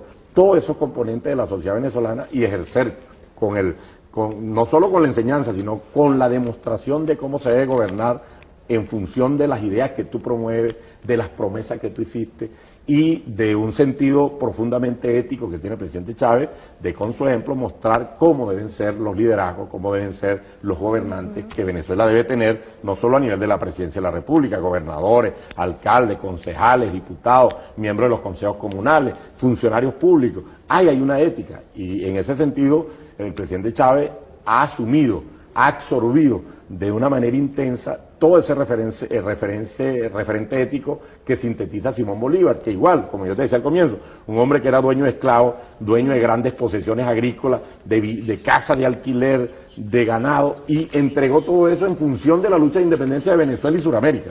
Ese referente Chávez lo ha absorbido, lo ha asumido y ha sintetizado inteligentemente, pero también con mucha valentía, con mucho coraje, esas aspiraciones de la mayoría del pueblo venezolano. Vamos a ver más testimonios del pueblo venezolano sobre el significado que tiene esta fecha. Gracias a ese día es que tenemos 13, 20, 15 años de revolución, la cual nosotros no vamos a dejar perder. El 4 de febrero del 92 tiene dos fechas históricas. Tiene su nacimiento el 17 de diciembre de 1982, cuando el comandante Chávez juró con un grupo de militares, jóvenes militares de las Fuerzas Armadas Venezolanas, en el Samán de Güere, de liberar a este país. Y consecuencia de eso, nació también el 4 de febrero como motivo o como razonamiento de lo acontecido el 27 y 28 de febrero de 1989. Que fueron las dos fechas que históricamente dan y marcan la razón del por qué se da aquí el golpe el 4 de febrero, con el reaccionar de las fuerzas militares progresistas, revolucionarias, encabezadas por el comandante Chávez, quien toma la decisión de acabar con lo oprobioso que venía viviendo este país en los regímenes de la Cuarta República, del gobierno de la Guanábana, que vivió a través de la especulación, la explotación, de la represión que se vivió en este país. No hay duda de que los 4 gobiernos de la Cuarta República, donde se produjo la mayor violación a los derechos humanos, fue en los gobiernos de la Cuarta República. La conciencia histórica del pueblo venezolano cada vez está más sólida. Sí, tú sabes que ese es un aspecto... Y está consolidado la identidad chavista como una identidad política, se podría decir. Eso que tú dices es extraordinariamente importante en relación a lo que decía también el amigo, el compatriota que hablaba allí en el micro. Fíjate, además de lo material, del bienestar en materia de salud, vivienda, educación para todos los venezolanos, alimentación, bienestar, deporte, todo esto que estamos viviendo los venezolanos, y además hemos aprendido que con el petróleo puedes obtener, en relación con otros países, con la China, con Rusia, con cualquier otro país, con Portugal, con quien sea, intercambiar petróleo por elementos que benefician a toda la sociedad venezolana. Pero ahí, al lado del elemento material, hay un elemento fundamental, y que va a ser el rescate de la autoestima, el valor del componente histórico. Es decir, el presidente Chávez de verdad se ha convertido, y uno que es historiador sabe ponderar, y porque es el ejercicio profesional de uno, el peso que el presidente Chávez le ha dado, por la importancia que tiene, al rescate de la memoria histórica. Es decir, el rescate del ejercicio de una conciencia histórica crítica. ¿Por qué digo conciencia histórica crítica? Que sea capaz de revisar críticamente cuáles son tus verdaderos componentes, que no es que tú vas a celebrar que te descubrieron, porque a ti nadie te descubrió. Aquí habían unas culturas en América que tenían un nivel de desarrollo técnico, científico-técnico, en el área de la salud, de la organización. Es decir, basta decir que en México, lo que hoy es México, en Teotihuacán y en Tenochtitlán, habían un día domingo más de 100.000 habitantes. Ni en Londres no pasan de haber 20.000 habitantes en ese momento. Okay. Esa es la conciencia. Y la conciencia política, que es el derivado de la conciencia histórica, se va a convertir en uno de los fundamentales rescates. Tú decías, hay una identidad chavista. El chavismo es como decía el bolivarianismo, no es un problema del egocentrismo, del mesianismo de Chávez, sino que el chavismo representa, porque Chávez lo que hizo es sintetizar todas esas corrientes, todas esas aspiraciones, y sintetizarlas en su acción política y de acción de gobierno. Y en ese sentido es muy importante, tan importante es, para que lo tengamos claro, en Venezuela en 1815 vinieron 15.000 hombres armados a invadir Venezuela y América. Y esos 15.000 hombres armados, con armas, caballos, barcos, y todos los sistemas de guerra más avanzados que tenía España, fueron derrotados aquí por las tropas de los llaneros, de los negros esclavos, de los negros libres, de los negros libres, de las comunidades indígenas que se incorporaron a la guerra. Es decir, el movimiento popular, cuando adquiere conciencia política, conciencia histórica de lo que está haciendo, de su identidad, no hay estructura y capacidad tecnológica y militar que lo derrote, porque la conciencia agrupa, genera formas de lucha, como fue la resistencia en la Segunda Guerra Mundial contra la burguesía alemana, que desarrolló toda esa idea del nazismo. La burguesía alemana fue la que hizo la guerra, la Primera y la Segunda Guerra Mundial, o europea, no fue Hitler. Hitler lo que fue un instrumento. Detrás de Hitler estaban todas las empresas alemanas que desarrollaron esa lucha, y sin embargo los partisanos italianos, franceses, lo derrotaron. El movimiento popular con la Fuerza Armada derrotó esa fuerza alemana. 8:31 de la mañana, tenemos que despedirnos. Muchísimas gracias por acompañarnos, por compartir con nosotros todos estos capítulos de nuestra historia que definitivamente cambiaron el rumbo de nuestro país. Conversábamos con Germán Yepes, él es historiador. Nos despedimos con la ruta y los puntos de esta gran movilización que hoy conmemora los 21 años de esta rebelión cívico-militar que partía en dos la historia de nuestro país y que fue el punto de inicio de la revolución bolivariana. Recordemos los puntos de este recorrido: Parque del Oeste, Alí Primera, pasarán por la Plaza 4 de Febrero, Museo Histórico Militar, Metro Capuchinos, Plaza Morelos, hasta la iglesia de Pagüita. Ahí es el punto nuevamente donde el pueblo venezolano estará presente hoy, diciendo definitivamente cuál es el camino y quién es el líder de nuestro país. Nos despedimos, los esperamos mañana. Gracias por acompañarnos.